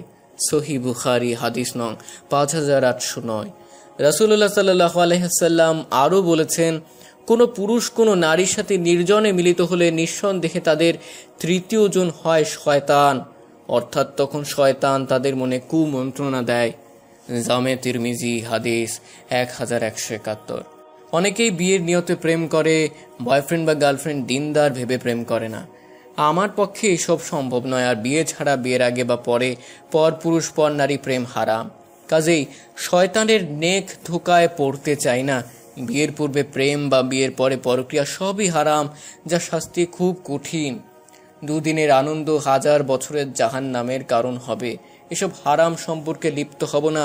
বিয়ের পর স্বামী স্ত্রীর প্রেম ভালোবাসা আল্লাহর নিকট অধিক পছন্দনীয়। তাই বলছি, এসব কথা বলার জন্য ভবিষ্যতে আমার সামনে পড়বেন না। আর আমি আপনার মতো জীবনসঙ্গী চাই না, একজন তাকওয়াবান এবং আমার হিরোর রাসূলুল্লাহ সাল্লাল্লাহু আলাইহি সাল্লামের অনুসারী চাই। তারপর ভাবলাম, না, এভাবে হবে না। তাই তোর নাম এবং ইনফরমেশন দিয়ে ফেসবুক আইডি খুলে বিভিন্ন মেয়েদের উত্তক্ত করতাম। অনেককে প্রেমের জালে ফাঁসিয়ে বহু টাকা মেরেছি। তার মধ্যে মেরিনা নামের মেয়েটা অনেক ডেঞ্জার, প্রায় $1,10,000 মতো টাকা দিয়েছ। তারপর যখন বললাম বিয়ে করতে পারবো না, তখন বিভিন্ন হুমকি দিল, বলল সে বাংলাদেশে এসে আমাকে পুলিশে দেবে। আর ও তো আমার কিছুই চিনে না, সবই তোরটা জানে। আর আজও বাংলাদেশে এসেছে, তাই ওয়েট কর, হয়তো 2-1 ঘন্টার মধ্যেই স্বনামধন্য ব্যবসায়ী আলিফ জেলে থাকবে। এতক্ষণ নীরব শ্রোতা ছিল আলিফ, এবার নীরবতা ভেঙে বলে উঠল, আলহামদুলিল্লাহ, আল্লাহু আকবার। আল্লাহ সর্বতম, সর্ব পরিকল্পনাকারী। আল্লাহ ছাড় দেন, কিন্তু ছেড়ে দেন না। হাসতে হাসতে এবার বুঝতে পাবি আমাকে অপমান করার ফল। ভয় পাওয়ার দরকার নেই। আগে হয়তো তোর বিরুদ্ধে মেরিনার কাছে থাকা কিছু স্ক্রিনশট এবং ছবি ছিল, এখন তো পুরো চক্রান্তের রেকর্ডিং আছে। এরপর আলিফের সাহায্যে আবদুল্লাহকে পুলিশ ধরে নিয়ে যায় এবং মেরিনা তার টাকা চাওয়ার কারণে আবদুল্লাহর বাড়ি বিক্রি করে দিতে হয় তার বাবার। এরপরে মেরিনা চলে যায় তার দেশে। মিমের পরিবারের সবার কাছে চির কৃতজ্ঞতা প্রকাশ করে মেরিনা। কিছুদিন পরে ফাতেমা, খাদিজা, ইয়াসমিন সিদ্ধান্ত নিলেন আর অপেক্ষা করবে না, দ্রুত মিম ও তামিমকে অর্ধেক দিন পূরণের ব্যবস্থা করে দিবেন। আজ ফাতেমা ইয়াসমিন খুবই ব্যস্ত, কারণ খাদিজা, ইয়াসমিন ও তামিম আসবে আজকে মিমকে দেখতে। আলিফ তামিমের ব্যাপারে খোঁজ নিয়ে ভালোই জানায় মাকে। এদিকে মিম তো ভয়ে পুরো নার্ভাস হয়ে আছে, কারণ এই প্রথম কোনো ছেলের সামনে তাকে বেপর্দায় যেতে হবে। যদিও ও জানে বিবাহের আগে ছেলে মেয়ে দেখা করা এবং ভালো মন্দ জেনে নেওয়া যায় যাচ্ছে, তবে নিশ্চয়ই সাথে মাহরাম রাখতে হবে। এরকম অবস্থায় ওর ফোনে কেউ কল দিয়েছে, কিন্তু ধরতে ইচ্ছে না থাকার পরেও দেখলো লামিয়া ম্যামের ফোন, তাই রিসিভ করে সালাম বিনিময় করে গল্প শুরু করলো। এই কদিনের মধ্যে লামিয়া ম্যামের সাথে মিমের খুব ভালো সম্পর্ক হয়ে যায়। সে জানায় তার জন্য নাকি পাত্র খোঁজা হচ্ছে। লামিয়া ম্যাম এখন পুরোপুরি ইসলাম মেনে চলে, কলেজের চাকরিও ছেড়ে দিয়েছে, কারণ ওটা দরকার হয় না। কথার মধ্যে লামিয়া মিমকে বলল, আচ্ছা মিম, আমার একটা কথা জানা ছিল। নিশ্চয়, আমার জানা থাকলে সঠিক উত্তর দেবো ইনশাল্লাহ। আমি ঘুমের মধ্যে প্রায়ই দুঃস্বপ্ন দেখি, এর কি আমল আছে? এইসব নিয়ে অনেক চিন্তায় পড়ে যাচ্ছি ইদানিং। দুঃস্বপ্ন দেখলে বা ঘুমের মধ্যে ভয় পেলে সুন্নাহ অনুসারে আমল করবেন, ইনশাল্লাহ কোনো সমস্যা হবে না। দুঃস্বপ্ন দেখলে যা করতে হবে। রাসূলুল্লাহ সাল্লাল্লাহু আলাইহি সাল্লাম বলেন, যখন তোমাদের কেউ এমন স্বপ্ন দেখে যা সে অপছন্দ করে, তখন সে যেন তার বাম দিকে 3 বার থুথু নিক্ষেপ করে এবং আল্লাহর নিকট 3 বার শয়তান থেকে আশ্রয় চায় ও পার্শ্ব পরিবর্তন করে। মুসলিম as-সহিহ 2262। অন্য বর্ণনায় আরও এসেছে, স্বপ্নটি খারাপ হলে কারো নিকট প্রকাশ করবে না, তাহলে সেই স্বপ্ন তার কোনো ক্ষতি করতে পারবে না। খারাপ স্বপ্ন শয়তানের পক্ষ থেকে আসে, তবে তার কোনো প্রিয় ব্যক্তির সাথে বলতে পারে। বুখারী as-সহিহ 5747। অন্য বর্ণনায় এসেছে, সে তখন উঠে 2 রাকাত নফল সালাত আদায় করবে। তিরমিজি as-সুনান 2280, আবু দাউদ as-সুনান 5019। হাদিসটি সহিহ। হাদিসের আলোকে আমরা যা করব, 1 দুঃস্বপ্ন দেখার পর বাম পাশে 3 বার থুথু ফেলবো। এটি প্রতীকী থুথু, মুখ ভর্তি করে থুথু ফেলতে হবে না। অনেকে ভয় পেলে নিজের বুকে যেভাবে থুতু দেয় মোটামুটি সেভাবে। ভয় পেলে থুতু মারার কাজটি অর্থহীন। 3 বার আউযু বিল্লাহি মিনাশ শাইতানির রাজিম পড়ব। যে পাশে ঘুমোচ্ছিলাম সেটি পরিবর্তন করব। 4 খারাপ স্বপ্ন কারো নিকট বর্ণনা করব না, তবে স্বপ্নের ব্যাখ্যা জানতে প্রয়োজনে কোনো বিজ্ঞ আলেমের দ্বারস্থ হব। 5 সম্ভব হলে উঠে 2 রাকাত নফল সালাত আদায় করব। 6 ঘুমের পূর্বে কিছু আমল করে ঘুমাবো, যেমন আয়াতুল কুরসি, সূরা ফালাক, নাস, ইখলাস, ঘুমের দোয়া ও ঘুমের পূর্বের জিকিরগুলো ইত্যাদি। 7 সম্ভব হলে উজু করে ঘুমাবো। ঘুমের পূর্বের আমলের ব্যাপারে আগেই বলেছি, আলহামদুলিল্লাহ। ঘুমের মধ্যে হঠাৎ ভয় পেয়ে উঠলে নিচের এই দোয়াটি পড়তে হয়। বাংলা উচ্চারণ, আউযু বিকালিমাতিল্লাহি তাম্মাতি মিন গাদাবিহি ওয়া ইকাবিহি ওয়া শাররি ইবাদিহি ওয়া মিন হামাযাতিশ শাইতানি ওয়া আন ইয়াহদুরুন। অর্থ, আমি আল্লাহর পরিপূর্ণ বাক্যসমূহ দ্বারা আশ্রয় চাই, তার রাগ ও শাস্তি থেকে, তার বান্দাদের অনিষ্ট থেকে, শয়তানদের উস্কানি থেকে এবং আমার কাছে তাদের উপস্থিতি থেকে। রাসূলুল্লাহ সাল্লাল্লাহু আলাইহি সাল্লাম বলেন, তোমাদের কেউ ঘুমের মধ্যে ভয় পেলে সে যেন বলে উপরের দোয়াটি, তাহলে তারা জিন শয়তানেরা তার কোনো ক্ষতি করতে পারবে না। তিরমিজি as-সহিহ 3528। হাদিসটি হাসান। জাযাকিল্লাহু খায়রাত প্রিয়। কি এরপর ফোন আলাপ শেষ করে মিম ভাবলো, যেহেতু লামিয়া এখন একজন প্র্যাকটিসিং মুসলিমা আর তার জন্য পাত্র খোঁজা হচ্ছে, তাই ও ভাবলো আলিফের জন্য মেয়ে খোঁজা হচ্ছে, তাই 2 4 করার কথা ফাতেমা ইয়াসমিনের সাথে বলে দিল। আর তাছাড়া মিম এবং লামিয়া খুবই ভালো বন্ধু বটে। তারপরে মিম ভাবছে, যেহেতু লামিয়া কিছুদিন আগে হেদায়েত পেয়েছে, আলিফ রাজি হয় কিনা। কি রে মিম, কি ভাবছিস রে? মা, ভাইয়ের কথা ভাবছি, ও কি রাজি হবে এই বিয়েতে? আসলে লামিয়া ম্যাম খুব বেশি দিন হয়নি হেদায়েতের ছায়াতলে এসেছে, কিন্তু মাশাআল্লাহ পুরোপুরি নিজেকে পাল্টে নিয়েছে। এত ভাবিস না, আল্লাহ যা করবেন ভালোর জন্যই করবেন, নিশ্চয়ই তিনি উত্তম পরিকল্পনাকারী। আল্লাহ ভরসা মা। আচ্ছা মা, আমি একটু আনন্দালয়ে যাব। ঠিক আছে, ফি আনিল্লাহ মা। অন্যদিকে হামিম পদে পদে মানুষের কথা নামক ছুরির আঘাতে ক্ষত বিক্ষত হচ্ছে প্রতিনিয়ত। হওয়াটাই যে স্বাভাবিক, কারণ একজন নতুন হেদায়েত প্রাপ্তার দিনের পথে হাঁটা খুব একটা সহজ কাজ নয়। তাতে সে হোক ছেলে কিংবা মেয়ে, কথা তাকে শুনতেই হয়। যদি সে হয় যুগের সাথে তাল মিলিয়ে চলা আধুনিক পরিবারের সন্তান, তাহলে তার দক্ষতাগুলো বলে বোঝানো যায়। তবুও কিছু বলছি শুনুন। একদিন হামিম রাস্তা দিয়ে হাঁটছিল, তখন প্রায় সন্ধে 7টা বাজে। পথিমধ্যে দেখা হয় তার কিছু বন্ধুর সাথে। যদিও হামিম তামিমের পরামর্শে সর্বদা সুন্নতি পোশাক এবং সুন্নতি তরিকার চলাফেরা করে, তাই হামিমকে দেখে এক বন্ধু ডাক দিল, ডেকে বলে, কিরে মামা, ছ্যাঁকাকে এরকম সংসাজলি নাকি? আরেকজন, আরে না, ভীমরতি ধরছে। আরেকজন বলল, ধুর বেটা, বাবার ব্যবসা করতে গিয়ে ধরা খাইছে দেখ। আরেকজনের, আরে এসব কিছুই না ভাই, এটা নতুন ধান্দা। তা মামা, কোন মালের পেছনে এত ইনভেস্ট কর শুনি, আমরা একটু চান্স লই নাকি? বলেই সবাই হো হো করে অট্টহাসিতে মেতে উঠল। এরপরে হামিম মুখ খুলল, একরাশ তাবাসসুম হাসি সবাইকে উপহার দিয়ে কিছুটা সুন্নাত অনুযায়ী নিজের ঠোঁটের কোণ রেখে সালাম দিয়ে বলল, আমি একজন মুসলিম, তাই এই পোশাকটাই আমার নবীর সুন্নাত হিসেবে ভালোবেসে পরিধান করা। আর রইল ভাই তোমাদের মতো প্যান্ট শার্ট পরা এসব বিধর্মীদের রীতি, আমাদের জন্য তো পাঞ্জাবি পাজামাই শ্রেয়। ওই দিন চলে যায় তারা থাকায়, কিন্তু বলে যায় আল্লাহ ছাড় দেন কিন্তু ছেড়ে দেন না। সময় থাকতে নিজেদের গন্তব্য চিনে নাও। কিছুক্ষণের মধ্যে এশার আজান হয়। হামিম জামাতে সালাত আদায় করে এবং একটু সময় ইমামের সাথে কথা বলে আজও তাই অপেক্ষা করছে। হঠাৎ ইমাম সাহেব বলল, তা বাবা, আজ তোমার প্রশ্নখানা কি? এরকম বলার কারণ হলো প্রতিদিন হামিম একটা প্রশ্ন নিয়ে তবেই হাজির হয়। হ্যাঁ চাচা, আজ একটা প্রশ্ন আছে, সেটা হলো সুন্নত সালাত ত্যাগ করলে কি গুনাহ হবে? মাশাআল্লাহ, উত্তম প্রশ্ন। বাবা শোনো। সাধারণত এসব প্রশ্ন অনেকেরই থাকে। যেমন প্রশ্ন, দৈনন্দিন 5 ওয়াক্ত নামাজে শুধু ফরজ নামাজগুলো পড়লে কি নামাজ কবুল হবে, না সম্পূর্ণ সওয়াব পাওয়া যাবে? সুন্নত নামাজগুলো না পড়লে কি গুনাহ হবে? উত্তর, 5 ওয়াক্ত সালাতের আগেও পরের সুন্নত সালাতগুলোকে সুন্নতে রাতেবা, নিয়মিত সুন্নত বলা হয়। ফিকহি দৃষ্টিতে এগুলো সুন্নতে মুআক্কাদা, গুরুত্বপূর্ণ সুন্নতের অন্তর্ভুক্ত। কোনো ব্যক্তি যদি ফরজ সালাতগুলো আদায়ের পাশাপাশি এ সকল সুন্নত সালাতগুলো যত্ন সহকারে আদায় করে, তাহলে তার জন্য রয়েছে অবারিত সোয়াব ও বিশাল মর্যাদা।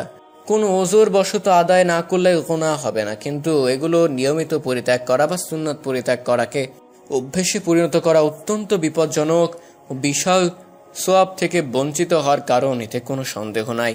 বিস্তারিত নিম্নরূপ।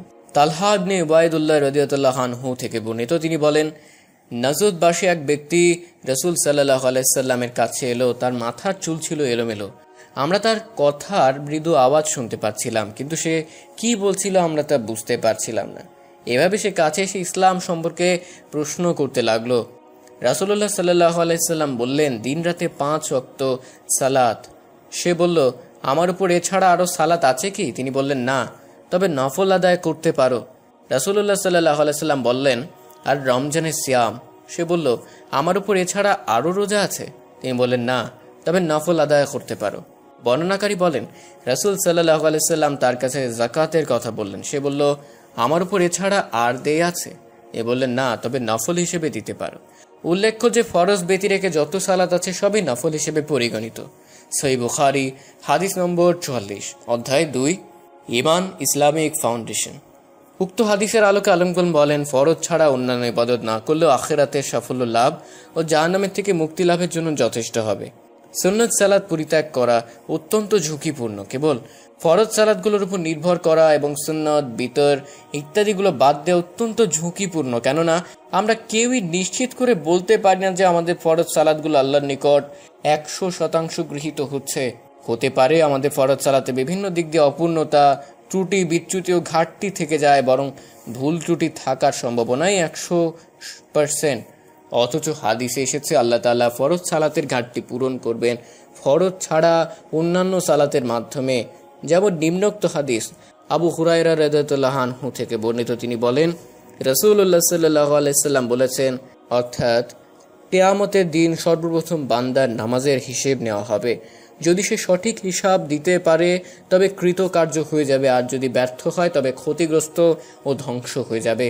যদি তার ফরজের মধ্যে কোনো ঘাটতি থাকে তবে বরকতময় মহান আল্লাহ বলবেন, দেখো আমার বান্দার কোনো নফল আছে কিনা যদি থাকে তবে তা দিয়ে তার ফরজের ঘাটতি পূরণ করা হবে, অতঃপর একইভাবে তার অন্যান্য আমলের হিসেব নেওয়া হবে। তিরমিজি তিনি এটাকে হাসান বলেছেন। ইবনে মাজা, নাসাই, আলবানি এটিকে সহি বলেছেন। সুন্নত নামাজের বিশাল মর্যাদা। হাদিসে বর্ণিত হয়েছে যে, অর্থাৎ দিন ও রাতে যে ব্যক্তি মোট 12 রাকাত সুন্নত সালাত আদায় করে তার বিনিময়ে জান্নাত ওই ব্যক্তির জন্য একটি ঘর নির্মাণ করা হয়। উম্মু হাবিবা বলেছেন, আমি যে সময় রাসূলুল্লাহ সাল্লাল্লাহু আলাইহি ওয়াসাল্লামের কাছে এই সালাত সম্পর্কে শুনেছি তখন থেকে আর কখনো তা আদায় করা পরিত্যাগ করিনি। আম্বাসা ইবনু আবু সুফিয়ান বলেছেন, এই সালাত সম্পর্কে যখন আমি উম্মু হাবিবার কাছে শুনেছি তখন থেকে আর ওই সালাতগুলো কখনো পরিত্যাগ করিনি। আমর ইবনু আউস বলেছেন, যে সময় সালাত সম্পর্কে আমি আম্বাসা ইবনু আবু সুফিয়ানের নিকট থেকে শুনেছি সে সময় থেকে আর কখনো তা পরিত্যাগ করিনি। নুমান ইবনু সালিম বলেছেন, যে সময় আমি হাদিসটি আমর ইবনু আউসের নিকট থেকে শুনেছি তখন থেকে কখনো আর তা পরিত্যাগ করিনি। সহিহ মুসলিম অধ্যায় ফরজের পূর্বে ও পরে নিয়মিত সুন্নাতের ফজিলাত এবং তার সংখ্যার বিবরণ। হাদিস 1579। উক্ত 12 রাকাত হলো জোহরের পূর্বে 4 ও পরে 2, মাগরিবের পরে 2, ইশার পরে 2 এবং ফজরের পূর্বে 2 রাকাত। তাছাড়া হাদিসে বর্ণিত আছে ফরজ ইবাদতের পাশাপাশি সুন্নাত, নফল ইত্যাদি ইবাদত আল্লাহর নৈকট্য অর্জনের ক্ষেত্রে অত্যন্ত গুরুত্বপূর্ণ ভূমিকা পালন করে। সুতরাং সফর, অসুস্থতা বা জরুরি কোনো ওজর ছাড়া সুন্নত সালাতগুলো পরিত্যাগ করা মোটেও উচিত নয়, বরং এসব সুন্নত সালাত পরিত্যাগ করা দিনের ব্যাপারে অলসতা অবহেলার প্রমাণ বহন করে, যা জান্নাত প্রত্যাশী মুমিনের নিকট কাম্য হতে পারে না। উত্তর প্রদানে আবদুল্লাহিল হাদি বিন আব্দুল জলিল, লিসান্স, মদিনা ইসলামী বিশ্ববিদ্যালয়, দায়ী, জুবাইল দাওয়া অ্যান্ড গাইডেন্স সেন্টার, সৌদি আরব। আচ্ছা চাচা, এবার বুঝছি। আলহামদুলিল্লাহ বাবা। তাহলে আজ চলি চাচা। ইনশাল্লাহ বাবা, ফি আমানিল্লাহ। সালাম বিনিময় করে চলে গেল হামিম। এদিকে তাহা সর্বক্ষণ তাহিরা বেগম এবং ফেসবুকে কিছু দিনই বোনদের নিয়েই ব্যস্ত। ওর একটাই কাজ সবার থেকে একটু হলেও জ্ঞান অর্জন করা, তাই সবাইকে প্রশ্ন করেই যাচ্ছে। হঠাৎ একটা পোস্ট দেখে খুবই আগ্রহের সাথে পড়া শুরু করলো। আমাদের অনেকের জন্যই মরে যাওয়া মানেই সকল ভালো আমল বন্ধ হয়ে যাওয়া, তবে সবার জন্য না। কিছু মানুষ থাকে তারা কবর থেকেও দুনিয়াতে করা তাদের ভালো আমলের সওয়াব পেতে থাকে, আর কিয়ামত পর্যন্ত সে সওয়াব বৃদ্ধি পেতে থাকে। তাই নিজেকে জিজ্ঞেস করুন, আমি কিভাবে তাদের মতো হতে পারবো? এই জন্য আমার কি কি করতে হবে, এখন কি কি করা উচিত? যদি অনেক ভেবেও কোনো কুল কিনারা না পান, তবে রাসূল সাল্লাল্লাহু আলাইহি সাল্লাম এই হাদিসে আপনার জন্য কয়েকটি গাইডলাইন রয়েছে। মৃত্যুর পর কবরে থেকেও মানুষ 7টি ক্ষেত্রে সওয়াব লাভ করে। 1. যে মানুষকে ইলম শিক্ষা দিয়েছে। 2. নদী তৈরি করে দিয়েছে। 3. কূপ খনন করেছে। 4. গাছ লাগিয়েছে। 5. মসজিদ তৈরি করেছে। 6. কাউকে কোরআন দিয়েছে। 7. একটি ভালো সন্তান রেখে গিয়েছে যে মৃত্যুর পর তার জন্য দোয়া করেছে। আজ আমরা অনেক ভাষায় কথা বলি, কিন্তু কাল কিয়ামতের দিনে যখন আমাদের সামনে আমল নামা আনা হবে, জান্নাত জাহান্নামকে দেখানো হবে, আল্লাহ তাআলা আমাদের বিচার করবেন, সেদিন শুধু একটি ভাষাই থাকবে, আমাদের আমলের ভাষা। তাই আজ থেকেই রাসূল সাল্লাল্লাহু আলাইহি সাল্লামের এই উপদেশটি ভালোভাবে মাথায় ঢোকান, ভালোভাবে ভাবুন আপনার পক্ষে এমন কি করা সম্ভব যার সুফল আপনি মৃত্যুর পরেও ভোগ করতে পারবেন। একা না পারলে বন্ধুদের নিয়ে একটি গ্রুপ বানিয়ে ফেলুন। কয়েকটা আইডিয়া দিচ্ছি। বিভিন্ন ইসলামিক লেকচারের প্রতিলিপি তৈরি করে ফেলুন, এরপর তা সোশ্যাল মিডিয়াতে ছড়িয়ে দিন। কোনো ইসলামিক বই প্রকাশ করতে সহযোগিতা করুন।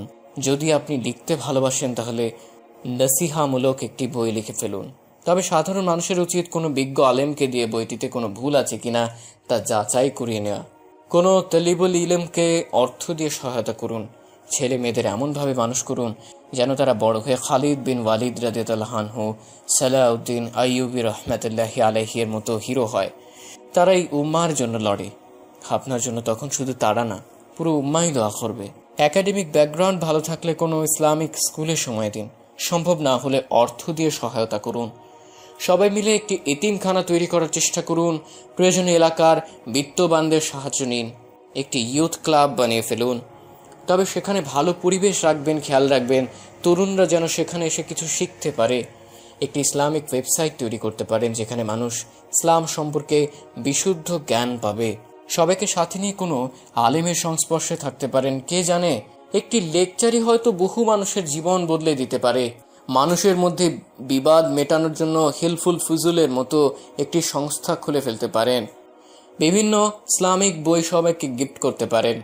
ডাক্তারদের নিয়ে সপ্তাহের একটি নির্দিষ্ট দিন মানুষকে মসজিদে বিনামূল্যে চিকিৎসা সেবা দেওয়ার ব্যবস্থা করতে পারেন। ইমাম ইবনুল কাইয়িম রাহমাতুল্লাহি আলাইহি বলেছেন, কতই না মর্যাদার সে স্থান, কতই না সম্মানের অধিকারী সে, যখন কেউ নিজেকে দুনিয়ার কাজে ব্যস্ত রাখছে কিংবা হয়তো দুনিয়াতে না কবরে তার দেহ পৌঁছে যাচ্ছে, কিন্তু তবুও তার আমল নামায় ভালো ভালো কাজ যুক্ত হচ্ছে। সে সওয়াব এমন এমন জায়গা থেকে আসছে যেটার কথা সে কখনো চিন্তাও করেনি। আল্লাহর কসম, এটাই হচ্ছে প্রকৃত সম্মান, সবচেয়ে বড় অর্জন। আর এই সম্মান অর্জন করতেই সবার প্রতিযোগিতা করা উচিত। সূত্র হারিয়ে যাওয়া মুক্ত বইটি থেকে। পোস্টটি পড়ে বলে উঠল সুবহানাল্লাহ, আলহামদুলিল্লাহ, আল্লাহু আকবার। ওদিকে দুই বান্ধবী ফাতেমা ও খাদিজা ইয়াসমিন ঠিক করলো সামনের সপ্তাহেই ছেলে মেয়েদের দেখা দেখির পর্ব শেষ করবেন। যেই ভাবা সেই কাজ সকলকে জানিয়ে দিলেন এবং সকলেই তাদের সম্মতি দিলেন। ওদিকে মিম তামিম দুজনই চিন্তায় বিভোর, কারণ ওরা কেউই জানে না ওদের ভাগ্যে কেমন জীবনসঙ্গী লেখা রয়েছে। তার মধ্যে তামিমের মাথায় পর্দাবতীর কথা সর্বক্ষণই ঘুরপাক খায়। এরই মধ্যে ফাতেমা ইয়াসমিন একটু অসুস্থ হয়ে পড়ে। তাই মিম ঠিক করে আগে আলিফের বিয়ে দেবে, তারপর নিজে বিয়ে করবে, কারণ ফাতেমা ইয়াসমিন মিমকে ছাড়া থাকতে পারবে না। তাই সব দিক বিবেচনা করে ফাতেমা ও খাদিজা ইয়াসমিনের সাথে কথা বলে আগে আলিফের বিয়ের সিদ্ধান্ত নেয়। তারপর লামিয়ার পরিবারের সাথে কথা বলে এবং তারা বলে এরকম পরিবারে আমাদের মেয়েকে দিতে সমস্যা নেই। যদি লামিয়া সম্মতি দেয় তো আল্লাহর ইচ্ছায় লামিয়াও সম্মতি পোষণ করে এ বিয়েতে। তাই শুক্রবারে জুমার সালাতের পর মসজিদে ওদের বিয়ে হয়ে যায় সম্পূর্ণ সুন্নত পেনে। আরও বাড়ির সবাইকে বিদায় জানিয়ে আলিফদের বাড়িতে আসতে আসতে সন্ধ্যা হয়ে যায়। তাই আলিফ বাইরে থেকেই মসজিদে চলে যায় আর মিম লামিয়াকে নিয়ে রুম দেখিয়ে দিয়ে সালাত আদায় করতে চলে যায় এবং লামিয়া অজু করে সালাত আদায় করে নেয়। এরপরে ফাতেমা ইয়াসমিন মিম ও লামিয়া মিলে কিছুক্ষণ গল্প করে এরই মধ্যে শুনতে পায় এশার আজান হচ্ছে। তাই সবাই আবার যার যার রুমে সালাত আদায়ের জন্য চলে যায়। সালাত শেষে মিম আবার আসে তার ভাবির কাছে, দুজন আবার গল্প জুড়ে দিল। হঠাৎ লামিয়া মিমকে জিজ্ঞেস করলো, আচ্ছা মিম, আমরা যাকে বিয়ে করব তাকে কি লুকিয়ে বা তার অনুমতি ব্যতীত দেখি তাহলে কি পাপ হবে? হঠাৎ এমন প্রশ্ন, তাও আবার আজই কেন? এমনি মনে পড়লো তাই। বলো না। আর তোমার ভাই না? কিছু না, বলো। আমার ভাই কি? কিছু না, বলো তুমি। বলছি শোন, যাকে বিবাহ করব তাকে তার অজান্তে লুকিয়ে দেখতে পারি কি? উত্তর, বিয়ের আগে কনেকে দেখে নেওয়া বিদেহ, যাতে পছন্দ অপছন্দ করার সুযোগ হাতছাড়া না হয়ে যায়। সুতরাং যদি কেউ বিবাহ করার পাক্কা নিয়তে নিজ পাত্রীকে তার ও তার অভিভাবকদের অজান্তে গোপনে থেকে লুকিয়ে দেখে তাহলে তাও বৈধ। তবে এমন স্থান থেকে দেখা বৈধ নয় যেখানে সে তার একান্ত গোপনীয় অঙ্গ প্রকাশ করতে পারে।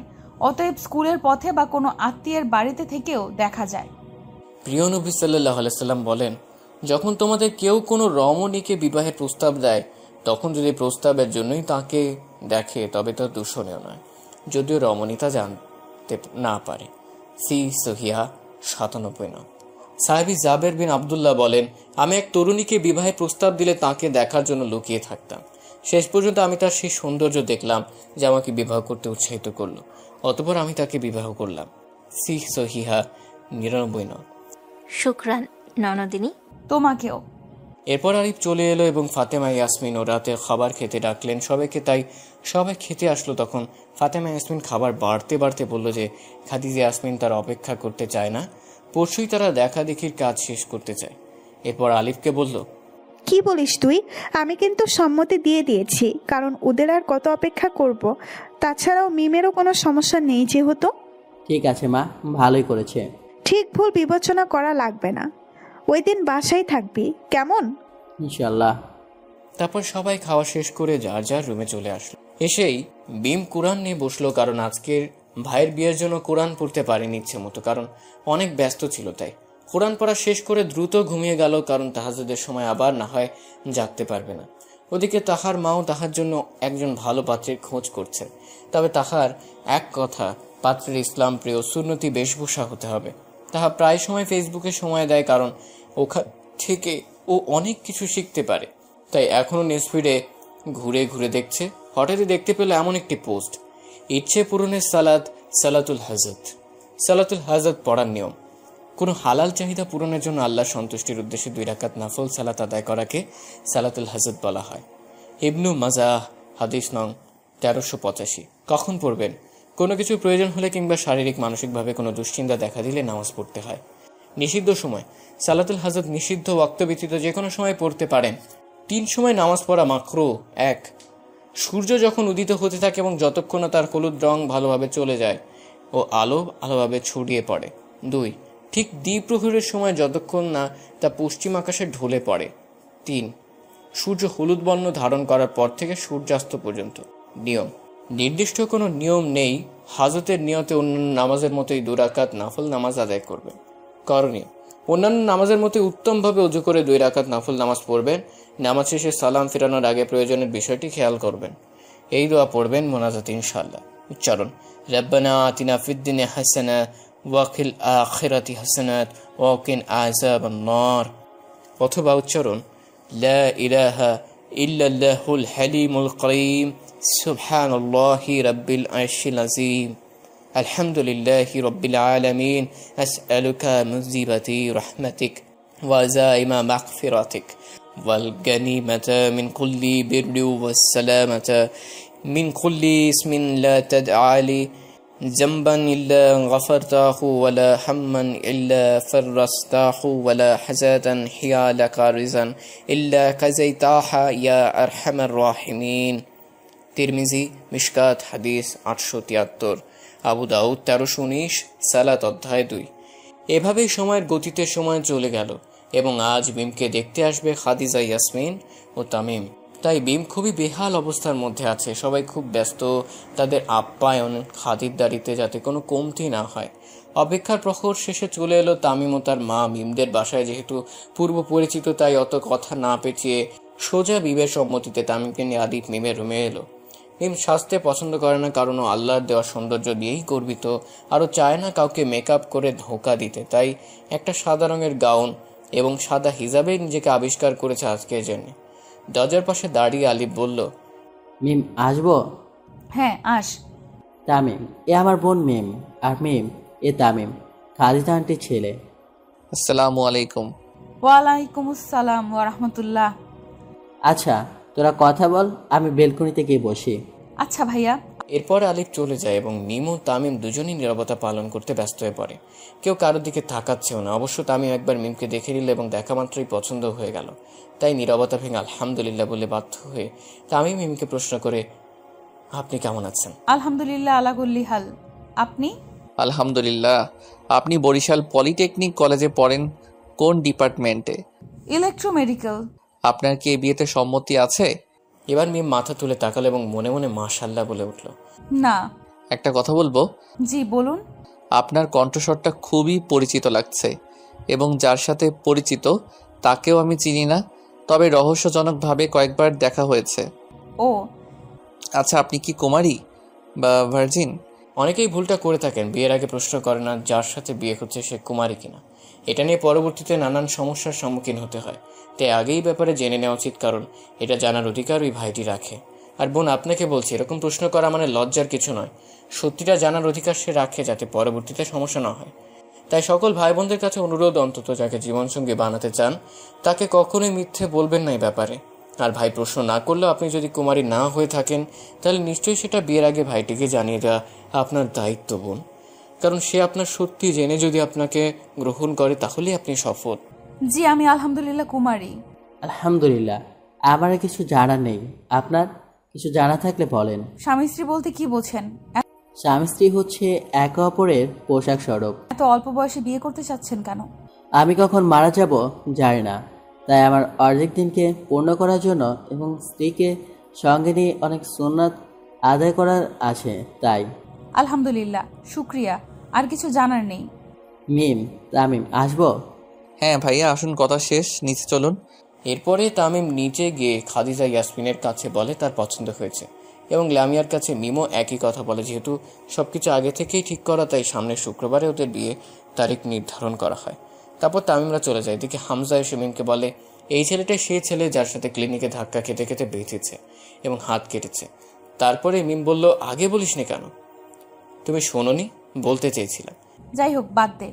এরপর সবাই ব্যস্ত হয়ে যায় কেনাকাটা এবং পরিপাটির কাজে। এভাবে আস্তে আস্তে চলে এলো সেই অপেক্ষা পরিহার্য সময়। হ্যাঁ, আজ মিম তামিমের বিয়ে হচ্ছে। এখন সম্পূর্ণ সুন্নাত মেনে স্বল্প খরচে এবং সামান্য কয়েকজন মানুষের উপস্থিতি রয়েছে বাড়িতে, কারণ ওরা কেউই চায় না বিশৃঙ্খলা বা ফ্রি মিক্সিং করতে।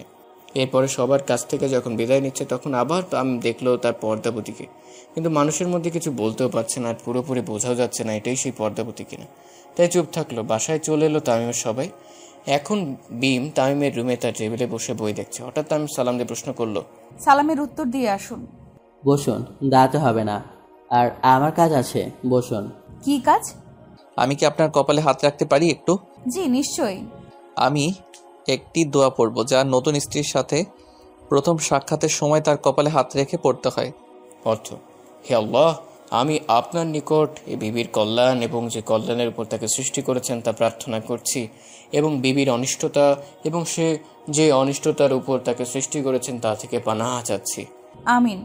আচ্ছা, একটা কথা বলি। বলুন। ওই দিন আপনার বাসায় বসে বলছিলাম না আপনার কণ্ঠ পরিচিত লাগছে, তার কারণ হলো যখন আমার মা কয়দিন আগে অসুস্থ হয়ে পড়ছিল, রাস্তায় আপনি ক্লিনিকে নিয়ে গিয়েছিলেন, তখন পা পিছলে পড়ে যাওয়াতে আমার সাথে একটা মেয়ের প্রায় ধাক্কা লাগতে লাগেনি, কারণ উনি সরে যায় এবং ওনার হাত কেটে যায়। এরপরে সব মিমকে বলল পর্দাবতীর কথা। মিম তো এসব জানে, তাই ও মুচকি মুচকি হাসছে। তামিম বলা শেষ করে দেখে মিম হাসছে, তাই বলল, কেন হাসছো? ডান হাতটা সামনে বাড়িয়ে বলল, অনেকটা কেটেছিল ওই দিন। মানে আবার কি? আপনি যাকে খুঁজতেছেন আমি সেই মেয়ে। এতক্ষণ আমার কথাই বলছিলেন আপনি। আলহামদুলিল্লাহ, আল্লাহ আমার দোয়া কবুল করেছেন। চলো এখন 2 রাকাত সালাত আদায়ের মাধ্যমে নতুন জীবন শুরু করি। চলুন। 2 দিন পরে ওদের অলিমাটাও পূর্ণ পর্দার সহিত সুষ্ঠুভাবে সম্পূর্ণ হয়ে যায়। কিছুদিন পরে মিমু তামিম কলেজে আসলো এবং দুজনে ক্লাসে চলে আসলো। ক্লাসের ফাঁকে তাহা বলল বাসায় বিয়ের জন্য পাত্র খুঁজছে এবং মন মতো পাচ্ছে না।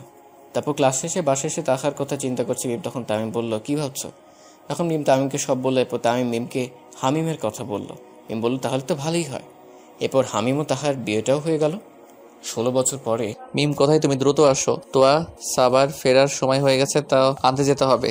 আসি, দাঁড়ান একটু। আপনি আর পরিবর্তন হলেন না। না গো, পরিবর্তন হয়নি, হব না ইহকালে, কিন্তু তুমি যখনই পর্দাবৃত হও তখনই একটা কথা বারবার বলতে ইচ্ছা হয়। বলুন না, বারণ করে কে? আসলে কথাটা হচ্ছে গিয়ে, কে তুমি? পর্দাবতী। আপনার একমাত্র পত্নী ও তোয়া সাবায়ের মা